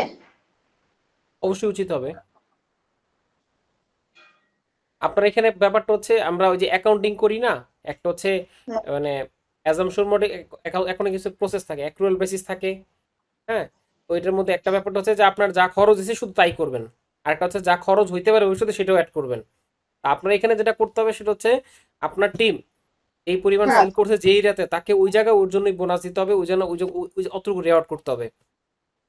না, বোনাস টোনাস ধরেন ওভাবেই দিছে, এখন মাস শেষে যেহেতু পারফরমেন্স আমি ক্যালকুলেশন হ্যাঁ, করব। ওইটা আপনি এই এরিয়াতে করতে হবে, ওইটাকে দুইটাকে এরিয়াতে করে দেন যদি আরো ক্যালকুলেশন থাকেন তখন আপনাকে স্ট্যান্ডার্ড ডেভিয়েশন ইউজ করতে হবে। আচ্ছা, মানে আমি জাস্ট আমার আইডিয়াটা শেয়ার করি, যে আমি চাচ্ছিলাম যে যেহেতু সেই বছরের মানে আমি এরিয়া 1 এ আছি, আমি বছরের 10 মাস 5টা এরিয়া নিয়ে কাজ করছি, আমার একটা পারফরমেন্স কিন্তু রেডি করা আছে আমার অলরেডি। তো এখন মাস শেষে বছরের 1 মাসের জন্য আমাকে বলতেছে না তুমি 6টা এরিয়া করবা, তো আমি ভাবলাম যে তাহলে সে যদি 6টা এরিয়া কভার করতেছে, ওই 6টা এরিয়াতেই তার কত সেলস টার্গেট হয়েছে আমি ওই অনুসারে কাজ করি, এটা কি ঠিক হবে? মানে এক্স্যাক্টলি, প্রথম রাইট, এটাই হওয়া উচিত। আর এই ক্ষেত্রে একটা সমস্যা আমি পেলাম, যে যদি 24টা আমি কি করব, যে 24 এর সেলস ডাটা তো আমার লাগবে। হ্যাঁ, 24 সাথে কম্পেয়ার করলে হবে না, 24 তো ছিল পুরো বছরে একটা, মানে পুরো বছরটাই ছিল একটা এরিয়াতে। হ্যাঁ, এটা তো আমাকে 24 কে ওইভাবেই ধরতে হবে একটা এরিয়ায়। ওই একটা এরিয়া ধরে অ্যাজাম করে নিতে হবে, অথবা 24 কে ভাগ করে নিতে অ্যাজাম করে নিতে হবে 24 এর কম্পারিজন এটা হইছে 6 মাস করে। আমি যদি 24 যাচ্ছিল যদি রাখতে পারি, আমার যদি ইস্যু না হয়, রাখা যদি আমি রেখে যদি আমি কাজ করতে পারি, যে আমার 24টাই দেখছিল, 5টাই দেখছে, বেশি তো আর দেখে নাই, যেহেতু আপনি মাসের শেষে একটা দিবেন, কনসিডার করবেন, এভাবে কি বলা যায়? মানে মানে এটা করা টোটাল ডিপেন্ড করে আপনার রিপোর্টে কিভাবে করবেন। আপনারা হচ্ছেন দেখেন, আপনি এমআইএসে আছেন, আপনার কাছে এরকম র্যান্ডম রিপোর্ট আসবে, ওই ক্ষেত্রে আপনাকে লজিক্যাল সেন্স ইউজ করতে হবে, যেটা কমন গ্রাউন্ডে যায় ওটা ইউজ করতে হবে, এটা তো কোনো ধরাবাঁধা শর্ত নাই। না শর্ত না, মানে আমি চাচ্ছিলাম যে সিম্পলি করা করা যে আমি বুঝতে পারি, এত ই করে তোরা করে লাভ না, কিন্তু আবার ডিপেন্ড অনেক করবে সময় হয় যে আপনার এক্সপ্লেনেশন। আবারও বলি, নোট এন্ড এক্সপ্লেনেশন আপনার এই জায়গাটা সবচেয়ে গুরুত্বপূর্ণ। রিপোর্ট করার সময় যা করার করবেন, করে নোটে সুন্দর করে এক্সপ্লেন করে দিবেন যে যেহেতু এই ধরনের সিচুয়েশন ছিল তার জন্য এটা করা হয়েছে এবং এখানে এই লজিক ইউজ করেছে, কি লজিক ইউজ করুন সেটা উল্লেখ করে দিবেন। আদারওয়াইজ 6 মাস পর আপনি রিপোর্ট করলে আপনি ভুলে যাবেন যে কি করছিলেন। জি ঠিক আছে, ভাইয়া, এটা ওকে আমরা ভাইয়া, অনেক থ্যাংক ফেস ইউ করি। ভাইয়া। থ্যাংক ইউ বৃষ্টি। আচ্ছা, তো আজকে মোটামুটি এখানে এনিওয়ান কারো এক্সপেক্ট কোনো মানে এক্সপ্লেনেশন আছে বা যে এক্সপিরিয়েন্স আমার আছে? একটা কোয়েশ্চেন ছিল, মানে আরো কিছু জানার ইয়া ছিল, আপু Right. সেটা হচ্ছে আপনার এই কোর্সটা করে বুঝলাম যে আপনার এটা মনে হচ্ছে কি থিওরিটিক্যাল বেস হবে, নাকি আপনি তো প্রথমে কিছু এক্সেল এর স্প্রেডশিট আমিনুল ভাই আপনার মিউট করেন একটু, আমিনুল ভাই মিউট করেন। গুগলের কিছু ক্লাসের বললেন যে এসকিউএল, তারপর আরো অনেকগুলো শীট দেখালেন যে বললেন যে এগুলো করাবেন। তো আমি জানতে চাচ্ছি বেসিক্যালি আপনি যে 14টা ক্লাস নিবেন এগুলো কি থিওরিটিক্যাল বেসড হবে, নাকি এক্সেল এর যে বিভিন্ন কাজ সেগুলো প্র্যাকটিক্যাল বেসড, আপনি আগে থিওরির কনসেপ্টটা দিচ্ছেন আমাদেরকে? আপু আমি এখন আপাতত থিওরিটিক্যাল কনসেপ্ট দিচ্ছি। একটা ক্লাস আমার থিওরিটিক্যাল কনসেপ্ট, তারপর হচ্ছে আমি প্র্যাকটিক্যাল।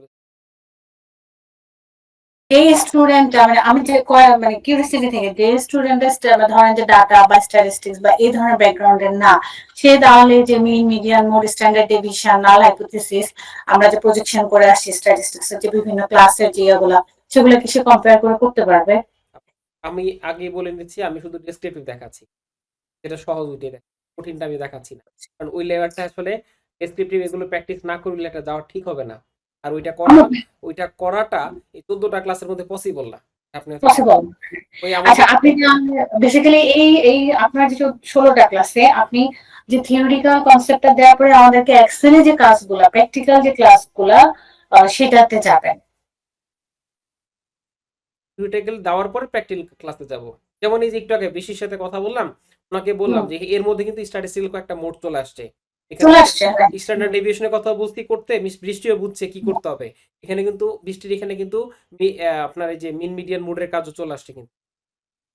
আচ্ছা, এগুলা কি ভাই আমরা কোডিং দিয়ে শিখবো, যেগুলো আর এর সাথে সংশ্লিষ্ট বা পাইথনের সাথে, নাকি নরমাল যে এক্সেল বা নরমাল যে আমরা যে থিওরিটিক্যাল যে সূত্রগুলো দিয়ে শিখি সেগুলো দিয়ে শেখাবেন? আমার ক্ষেত্রে আমি শিখাবো এক্সেল দিয়ে, গুগল, আর সাকিব ভাই আপনাদেরকে শিখাবে পাইথন দিয়ে।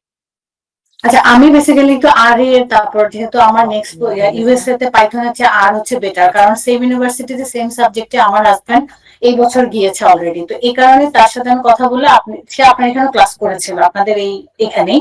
তো সে বলে যে তুমি এখানে আবার জয়েন করো, এখান থেকে তুমি দেশ থেকে কিছু মানে ক্লাস করে নিজেকে একটু এক্সপিরিয়েন্স করে নিয়ে তাহলে আসো। আপনি তো এখানে বলবো সাকিব ভাই কি ভাই আসো তাই নি? নাই, সাকিব ভাইয়ের সাথে বোধহয় আমার আমার কাছে মনে হচ্ছে আমি আমি আছি, বাট আমি জাস্ট 5 মিনিট পরে আমি বাসায় ঢুকতেছি। আচ্ছা, জাস্ট আপু এটা বলবো আপনি একটু সাকিব ভাইয়ের সাথে, আপু আপনি হ্যাঁ, সাকিব ভাইয়ের সাথে পার্সোনালি ব্যাপারে একটু কথা বলেন।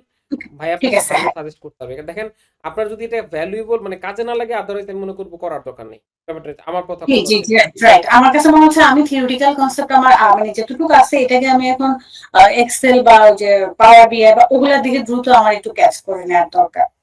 ঠিক আছে, ভাইয়ের সাথে পার্সোনালি কথা বলে ভাইয়ের নিই। সাথে কথা বললেন। তবে আপু একটা জিনিস বলি, সেটা হচ্ছে থিওরিটিক্যাল নলেজ গুড, বাট আপনি প্র্যাকটিক্যাল প্রবলেমটা কিভাবে থিওরিটিক্যাল নলেজকে দিয়ে সলভ করতেছেন ওইটা হচ্ছে বড় ইম্পর্টেন্ট।